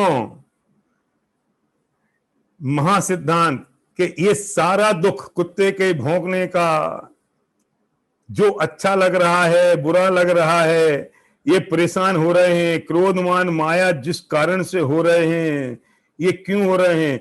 जैसा हो रहा है वैसा मैं चाहता नहीं हूं, और जैसा मैं चाहता हूं वैसा हो नहीं रहा है। यही है ना? क्या आई रिपीट? क्या कि जैसा हो रहा है वैसा मैं चाहता नहीं हूं, और जैसा मैं चाहता हूं वैसा हो नहीं रहा है। यही है ना? तो इसका मतलब पता है क्या है? कि मैं I am ready to change each and everything. I want to change each and everything. मैं पूरे ब्रह्मांड में फेरफार करना चाहता हूं, मैं पूरे ब्रह्मांड को बदलना चाहता हूं। ये सारा दुख, अंडरलाइन, ये सारा दुख फेरफार का है, ये सारा दुख बदलाव का है, ये सारा दुख परिवर्तन का है। हम परिवर्तन करना चाहते हैं और वो परिवर्तन होता नहीं है। मैं फेरफार करना चाहता हूं और वो फेरफार होता नहीं, इसलिए मैं दुखी होता हूं। तो क्या करूं?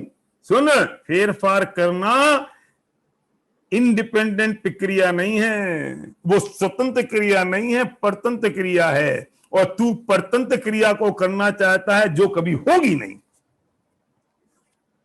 क्यों नहीं होगी? सुन, तू भी फेरफार करना चाहता है और इस ब्रह्मांड में जितने लोग हैं वे सब फेरफार करना चाहते हैं। तो प्रकृति का नियम क्या बनना चाहिए नवीन सेन जी? कि सब फेरफार करने का सबको मौका दे दे, या प्रकृति का नियम ये बने कि कोई फेरफार नहीं कर सकता? बोलो। सिंपल सी बात है। मैं बहुत सरल बात कर रहा हूं विपिन जी, समय सार की बात कर रहा हूं सीधी भाषा में। क्या हो प्रकृति का नियम?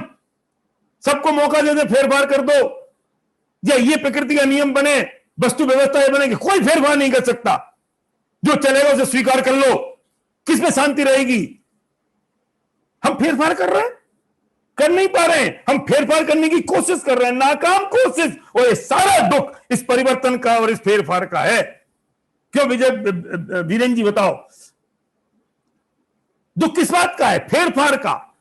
जो हो रहा है वो मैं चाहता नहीं हूं, जो चाहता हूं वो होता नहीं है। मैं बदलना चाहता हूं। जिसकी 4 लड़कियां हो जाती है वो सोचता लड़का हो जाए, जिसके 6 लड़के हो जाते हैं वो कहते हैं कम बखत निखट्टू हो गए, 2-4 लड़कियां हो जाती। हर एक को बदलना है, हर एक को बदलना है। जिसकी शादी हो जाती है वो कहता है काय को शादी करी, जिसकी शादी होती नहीं है वो लपलपाता रहता है कि शादी कब हो जाए। समझ में नहीं आता। सोचो तो सही, तुम्हें बहुत बढ़िया पोस्ट मिल गई, अरे यार वो पहले वाली पोस्ट बढ़िया थी।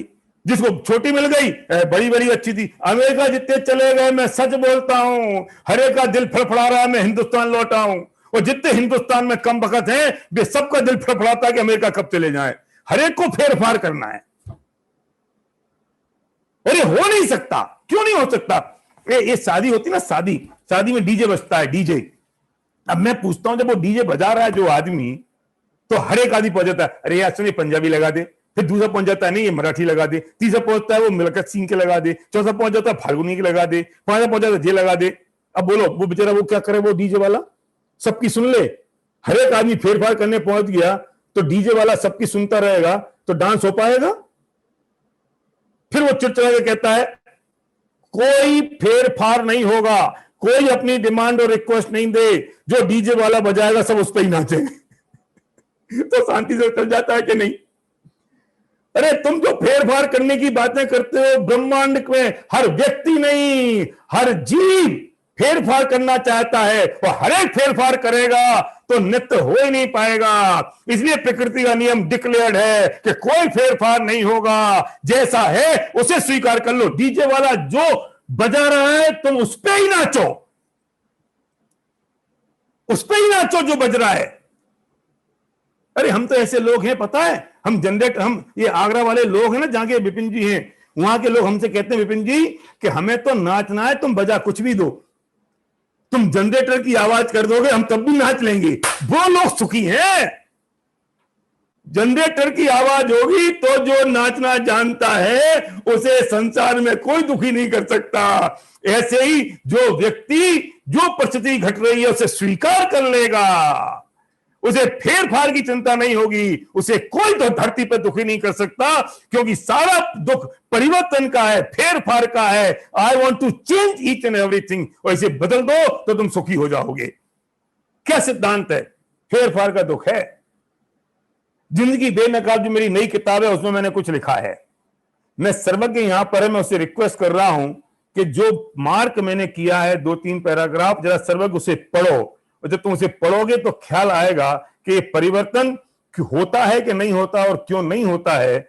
उस किताब में जो जनरल आम जनता के लिए, हिंदू मुस्लिम सिख ईसाई हर जीव के लिए वो किताब है ये, उससे मैंने बात लिखी है जरा सर्वज्ञ वो लिखो जरा, जिंदगी बेनकाब, पेज नंबर 90 पे जो लिखा है, जरा एक बार पढ़ोगे प्लीज। जी, सभी को जय जिनेंद्र। किताब जिंदगी बेनकाब जो एसपी भारल जी द्वारा लिखित है, हाल ही में पब्लिश हुई है, उसका पेज नंबर 90 मैं उसको पढ़ रहा हूं। राम को 14 साल का वनवास भोगना था और सीता को इतने कष्ट उठाने थे। रावण का वध होना था, ये सब तो निश्चित था। तो दशरथ की मति चली कि कैकेयी को वचन दे दो, और कैकेयी की मति ऐसी चली कि उसने बस एक दिन पहले उन वचनों को भुना लिया। सीता का रावण को ले जाना और लंका में रहना निश्चित था। तो सीता की मति चली, नाथ मैं भी साथ चलूंगी, और रावण की मति चली कि सीता को उठा लाओ। ये सब तो अपने अपने कर्मों के अनुसार निश्चित था ही, सो हुआ, और सबका एक्शन भी वैसा ही हुआ। रावण की मौत का समय निश्चित था और उसमें राम लक्ष्मण का निमित्त होना निश्चित था।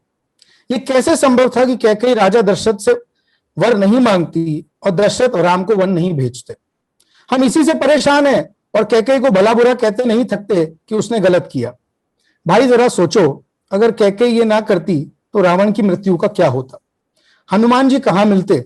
विभीषण का रावण को छोड़ना कैसे होता? और फिर सीता की अग्नि परीक्षा का क्या होता? फिर लवकुश से पिता का युद्ध कैसे होता? ये सब भी तो पूर्व निश्चित था ना। तो सबकी मति वैसी ही चली। ऐसा नहीं होता तो वैसा हो जाता, वैसा हो जाता तो ऐसा हो जाता। ऐसे फिजूल के प्रलाप से और फोकट की कल्पनाओं से क्या फायदा? महाभारत होना था तो दुर्योधन की मति ऐसी कि द्रौपदी के साथ दुर्व्यवहार करे, और श्री कृष्ण कितना ही समझा लें, कौरव कैसे समझ लें? क्योंकि युद्ध का होना निश्चित था और उनका हारना भी निश्चित था। हम कहते हैं कौरव समझे नहीं। अरे भाई समझते कैसे? उनकी गति निपटने की जो थी, अगर समझ जाते तो ऐसी दुर्गति नहीं होती, और वो संभव नहीं थी। वरना उन्होंने इस जाति के जो कर्म मांगे थे उनका क्या होता? करने का फल तो मिलता ही है ना, और मिलना भी चाहिए।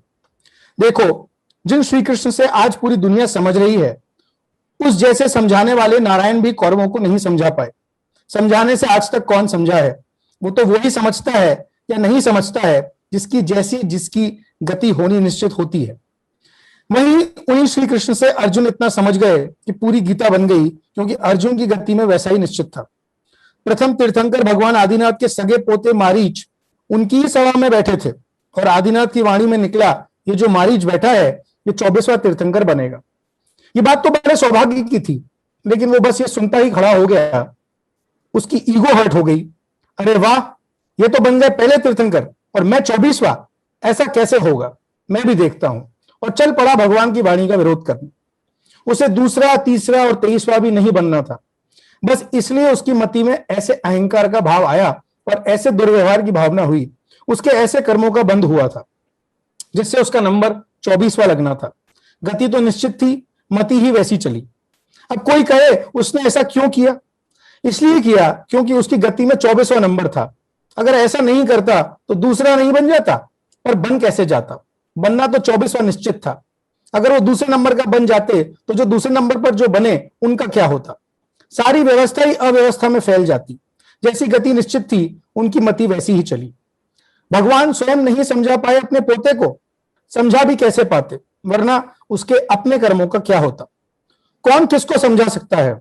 क्योंकि जो होना है सो निश्चित है, तो वो समझता भी कैसे? क्योंकि उसकी गति में जो 24वां नंबर था। श्री कृष्ण के चचेरे भाई भगवान नेमिनाथ की दिव्य ध्वनि में आया कि द्वारका नगरी 12 वर्ष बाद जल जाएगी। ये बात सुनकर कुछ लोगों ने संसार से संन्यास ले लिया। कुछ उनकी वाणी का विरोध करने लगे, कुछ उठकर अपने कामकाज संभालने लगे, कुछ बच्चों को समझाने लगे, कुछ द्वारिका को अभी से बचाने की कोशिश में लग गए। सबने बात तो एक ही सुनी थी, पर सब पर इसका असर अलग अलग हुआ। सबकी मति अलग अलग चली, उनकी होने वाली गति के अनुसार। गुरु भाई ने कहा, देश की आजादी में गांधी जी का इतना बड़ा योगदान होना निश्चित था, उनका राष्ट्रपिता बनना निश्चित था। तो रेल के गोरे इंस्पेक्टर की मति ऐसी चली कि उन्हें रेल के डब्बे से बाहर फेंक दे। उसका गांधी जी को बाहर फेंकना भी तो निश्चित था, वरना गांधी जी कैसे आजादी दिलाने की कसम खाते? नंदन सोचने लगा, देखो ना, मैं कभी बाहर निकलता नहीं था और आध्यात्मिक बातों को पोंगापंथी समझता था। कोई कभी सुझाता भी तो नकार देता था, पर उस दिन अचानक इनके पास पैर खींचे चले आए। आज देखो, गति ऐसी होनी थी, इसलिए मति ऐसी चली कि चलो एक बार सुन लेते हैं ये क्या बोल रहे हैं, किसी के करने से क्या हुआ। तुम परेशान होते हो कि तुम्हारे बच्चे तुम्हारी सुनते नहीं है, पत्नी मेरी बात समझती नहीं है लोग सुनते नहीं हैं, सुने कैसे?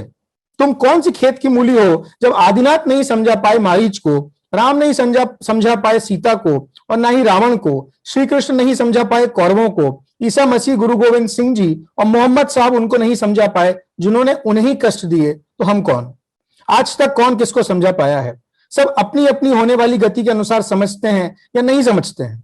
और जो कभी कभी तुमसे समझते हुए दिखाई देते हैं, उसका अहंकार तुम मत करो, वो भी सब अपनी अपनी होने वाली गति के अनुसार ही समझते हैं।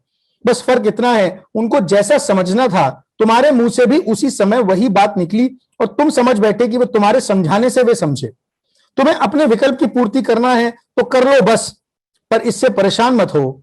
तुम दुखी हो इसलिए होते हो कि वो समझते नहीं है, और वे समझेंगे अपनी अपनी होने वाली गति के अनुसार। उसमें तुम हस्तक्षेप कैसे कर सकते हो? अगर तुम्हारा हस्तक्षेप हो गया तो उनके अस्तित्व का क्या होगा? उनके अपने कर्मों का क्या होगा? वो तो तुम्हारे अधीन हो गए, और अगर वो तुम्हारे अधीन हो सकते हैं तो तुम भी तो किसी के अधीन हो सकते हो।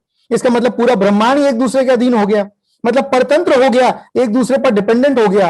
ये प्रकृति के नियम में कैसे संभव है? कितना अच्छा हो सब स्वतंत्र हो और अपने अपने में ही मगन रहें, अपने अपने ही जिम्मेदार रहें, कोई किसी पर निर्भर ही ना हो। तुम बदलने का अभिमान करने चले हो, क्या बदल सके हो आज तक? क्या माँ बाप, भाई बहन, बच्चे सब तुम्हारी इच्छा अनुरूप है?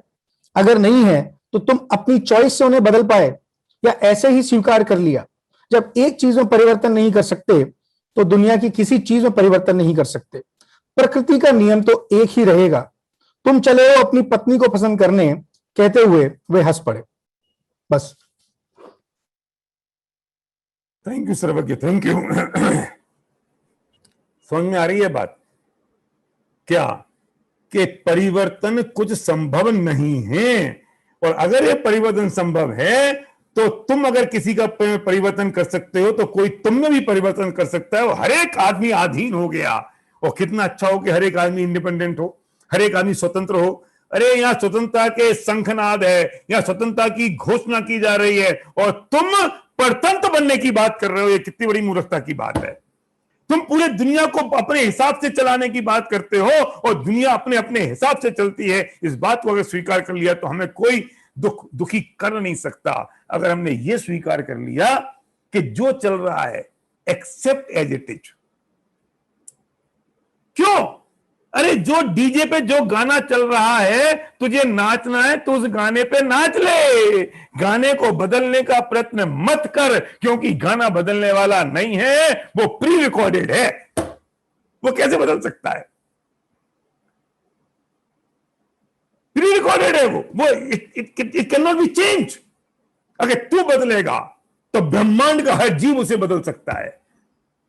और प्रकृति का नियम इसलिए यह है कि कोई कुछ नहीं हो सकता है। जो हो रहा है उसमें परिवर्तन मत कर, एक्सेप्ट कर ले एज इट इज। इसे कहते हैं एक्सेप्ट एज इट इज। स्वीकार कर लो जो हो रहा है, वो ना अच्छा है ना बुरा है। अगर तुझे लग रहा है तो तेरी प्रॉब्लम है, उस लगने को ठीक करना है। इन्वर्टेड कॉमा लगना। और इस बात को मैं थोड़ा और स्पष्ट कर दूं तो मैं कह सकता हूं, do not do the analysis, do not do the analysis, just accept as it is. हमारे दुखी होने का कारण यह है कि हम हर चीज का मूल्यांकन करने लगे हैं। मैं बहुत बड़ी बात कह रहा हूं। हम समापन की ओर हैं। मैं 5-7 मिनट थोड़े से लूंगा, दादा से माफी चाहते हुए। दादा का प्रवचन है, समझ लेना कि आज भी जाना का और स्मारक का परिचय हो रहा है, ये समझ लो। तो मैं 5-7 मिनट में लूंगा। ये इस बात को मुझे खत्म करना है कि हम मूल्यांकन कर रहे हैं। ये सारे दुख मूल्यांकन के हैं, ये सारे दुख एवोल्यूशन के हैं, ये सारे दुख असेसमेंट के हैं। और हमारे असेसमेंट के सिर्फ 2 पैरामीटर हैं। हम 2 प्रकार से हर चीज का विश्लेषण करते हैं। बंद कर दो ये विश्लेषण, बंद कर दो ये मूल्यांकन, एक्सेप्ट एज इट इज। हम सिर्फ 2 पैरामीटर से मूल्यांकन कर रहे हैं हर चीज का। क्या है हमारे मूल्यांकन का तरीका? ये अपना है या पराया है, ये अच्छा है या बुरा है। हम दो चीजों से मूल्यांकन कर रहे हैं। हम किसी भी चीज को देखते हैं तो हमारे दिमाग में क्या आता है, ये अच्छा है कि बुरा है, ये अपना है कि पराया है, बस हम एनालिसिस कर रहे हैं। मौसम अच्छा है कि बुरा है, बेटा अच्छा है कि बुरा है, अपना है कि पराया है, कोई मर गया अपना है कि पराया है, ये अच्छा हुआ कि बुरा हुआ। अरे दुश्मन मर जाए तो तुम्हें लगता है अच्छा हो गया, अरे तुम्हारा दोस्त मर जाए तो तुम्हें लगता है बुरा हो गया। अरे मौत से तुम्हें तकलीफ नहीं होती, माफ करना, तुम्हें मौत से तकलीफ नहीं होती, तुम्हें तकलीफ होती है कौन मरा है इस बात से।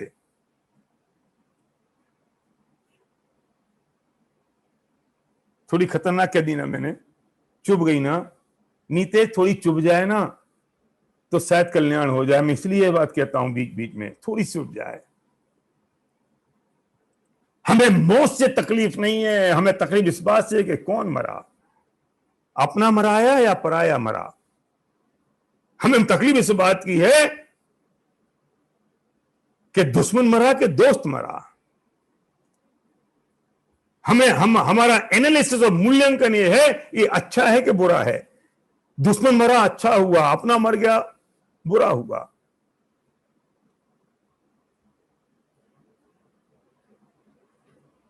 बंद कर दो ये मूल्यांकन करना, बंद कर दो ये मूल्यांकन, बेटा कैसा है, अच्छा है कि बुरा है। हमारी तकलीफ हो गई है।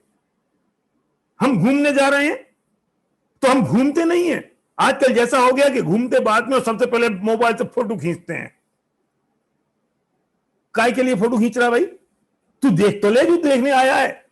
ऐसी हमारी आदत हो गई है कि हम किसी को भी देखते हैं तो मूल्यांकन करते हैं, ये अच्छा है कि बुरा है, अपना है कि पराया है। आप घूमने निकले, बंबई घूमने आए तो सबसे पहले दिमाग में आएगा अच्छा है कि बुरा है, ये अपनी है कि पराई है।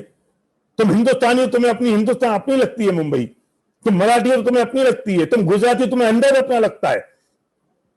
ये दुखों के तो भंडार हमने खींच रखे हैं। एनालिसिस करना है हमें हर चीज का। देश में परिस्थिति हो गई तो तुम्हें एनालिसिस करना है, पाकिस्तान जीत गया तो अच्छा हुआ कि बुरा हुआ, ये अपना है कि पराया है, और तुम दुखी हो गए। हिंदुस्तान जीत गया तो तुम्हें नक्की करना है, राहुल गांधी प्रधानमंत्री बन गया तो अच्छा हुआ कि बुरा हुआ। फोकट में ही लेना देना नहीं। 99% चीजों में हम उन चीजों में दुखी होते हैं जिन चीजों से लेना देना नहीं है, और 100% हम उन चीजों से दुखी होते हैं जिसमें फेर फार की चिंता करते हैं और मूल्यांकन करते हैं। अगर हमें मूल्यांकन करना बंद कर दिया ना नितिन भाई, तो बहुत बढ़िया बात कह रहा हूं, बहुत जबरदस्त बात कह रहा हूं, सुन लेना इस बात को। मैं फिर कह रहा हूं दिलीप भाई सुनो, हमने अगर मूल्यांकन करना बंद कर दिया तो हम साक्षी भाव में आ जाएंगे और सहजता में आ जाएंगे।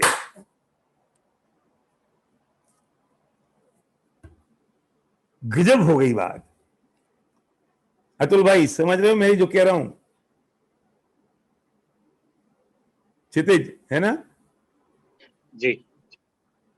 आई रिपीट, हमने अगर परिस्थितियों का, स्थितियों का, वस्तुओं का, लोगों का मूल्यांकन करना बंद कर दिया, एनालिसिस करना बंद कर दिया, विश्लेषण करना बंद कर दिया, इवैल्यूएशन करना बंद कर दिया, असेसमेंट, तो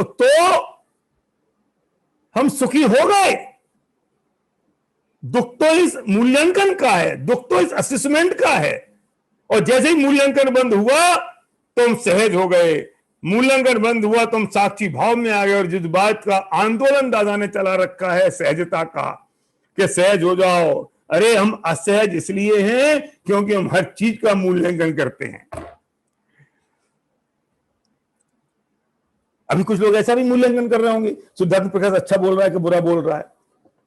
जिसको लग रहा होगा कि अच्छा बोल रहा है वो खुश हो रहे होंगे, दोबारा सुनेंगे। जिसको लग रहा है बुरा बोल रहा है उसको तकलीफ हो रही है, यार कब बंद होगा ये। बेटा तुम्हारे बोलने से, तुम्हारे सोचने से मैं 5 मिनट पहले बंद करूंगा नहीं, और तुम्हारे अच्छे सोचने से मैं 15 मिनट और चलाऊंगा नहीं। तुम क्यों मेरा मूल्यांकन करने पे तुले हुए हो? तुम सहज हो जाओ, जैसा चल रहा है वैसा देखते रहो, चुपचाप सुनते रहो, तुम्हारे सोचने से पहले बंद हो जाएगा। तुम्हारे सोचने से और चलता रहेगा। तुम कहोगे बहुत बढ़िया बोल रहा है, तो मैं और बोलता रहूंगा, तुम बोल रहे हो खराब बोल रहा है, तो मैं चुप हो जाऊंगा। क्यों कर रहे हो मेरा मूल्यांकन? क्यों समीक्षा में लगे हो? बंद कर दो और एक्सेप्ट कर लो पूरी दुनिया को एज इट इज। और अब तुम्हारे जितने दुख हैं, जितने तकलीफ हैं, उसके नीचे इस सिद्धांत को फिर लिखो, एक्सेप्ट एज इट इज। मैंने क्या बात करी? हमने बात करी दुख परिवर्तन का है, और ये परिवर्तन का दुख अगर हम खत्म कर दें तुम सुखी हो जाएं। हम बस एक्सेप्ट और परिवर्तन करने की सोच बंद कर दें और हम एक्सेप्ट कर लें एज इट इज, तो हमें धरती पे कोई दुखी नहीं कर सकता। और दूसरी बात कि हम चीजों का, परिस्थितियों का मूल्यांकन बंद कर दें तो हमें धरती पे कोई दुखी नहीं कर सकता। और ये सिद्धांत जो मैंने बात करे इन पिछले 2 घंटों के दौरान, और जो दुख आपने लिखे, अब इन सिद्धांतों को दुख से मैच करो। अब आपको इन सिद्धांतों को अप्लाई करो उन तकलीफों पे जो आपने लिखी थी 7:10 पर। और आपका समय शुरू होता है अब, और मैं आपको दे रहा हूं 1 मिनट। तकलीफ लिखी थी आपने, दुख लिखे थे आपने, और जो 2 घंटे में जिन सिद्धांतों की बात करी, उन सिद्धांतों से उन दुखों को मैच करो। फिर आपको लगता है कि वे दुख अभी भी हैं? क्या आप रिलैक्स हो गए, आप फ्री हो गए? परिवर्तन करना चाहते हैं हम, इसलिए दुखी हैं, और परिवर्तन हो नहीं सकता। मूल्यांकन कर रहे हैं हम, इसलिए दुखी हैं, और मूल्यांकन करने से कुछ होने वाला नहीं है। Accept as it is. और जो हो रहा है वो मेरे कर्मों का फल है। जो हम दोषारोपण किसी और पे कर रहे हैं वो उसके कारण नहीं हो रहा है, तो क्यों परेशान हो रहा है किसी और से? क्यों दुखी हो रहा है किसी और से?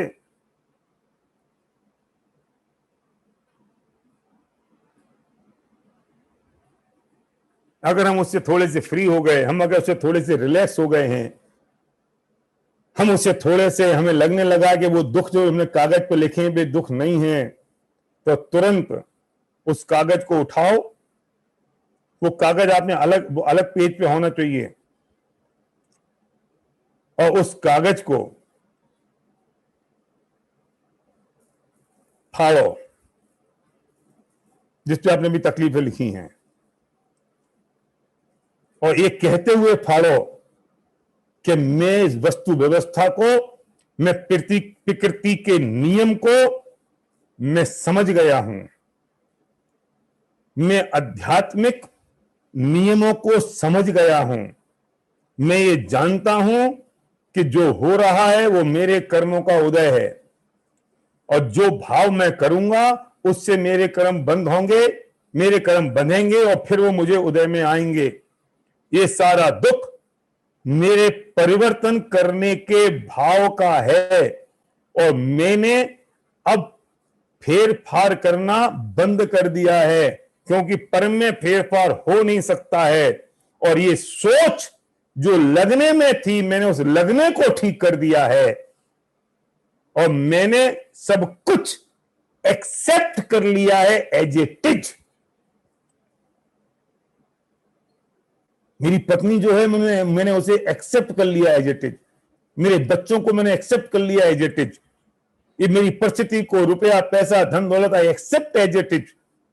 और मैंने आज से मूल्यांकन करना बंद कर दिया है कि अपना है या पराया है, ये अच्छा है या बुरा है। अब मैं मूल्यांकन नहीं कर रहा हूं। और जब ये 4 सिद्धांत मेरी जिंदगी में आ गए, तो जो दुख मेरे थे उन कागज को उठाओ, उसके कम से कम 6 टुकड़े करो। 6 टुकड़े करना, 4 नहीं 6। और उनके 6 टुकड़े करके आप अपने वॉशरूम में जाएं। वॉशरूम में, और वॉशरूम में जो कमोड है, उस कमोड में उस कागज को डालें,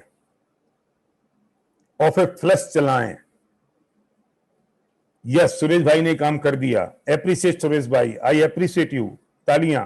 और उसे कमोड में डालो, यहां मत डालना।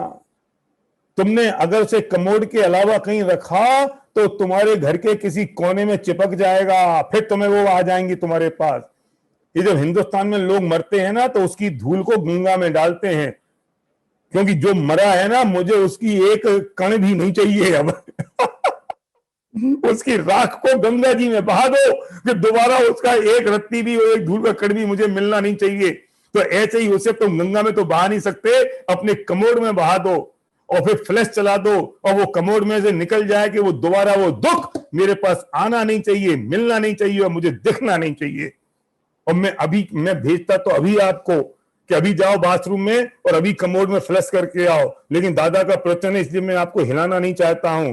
दादा के प्रवचन के बाद 10 बजे आपको एक काम करना है और जिस व्यक्ति ने आपको इनवाइट किया है उसे व्हाट्सएप पे मैसेज डालना है कि आई डिड इट, इतना ही लिखना बस।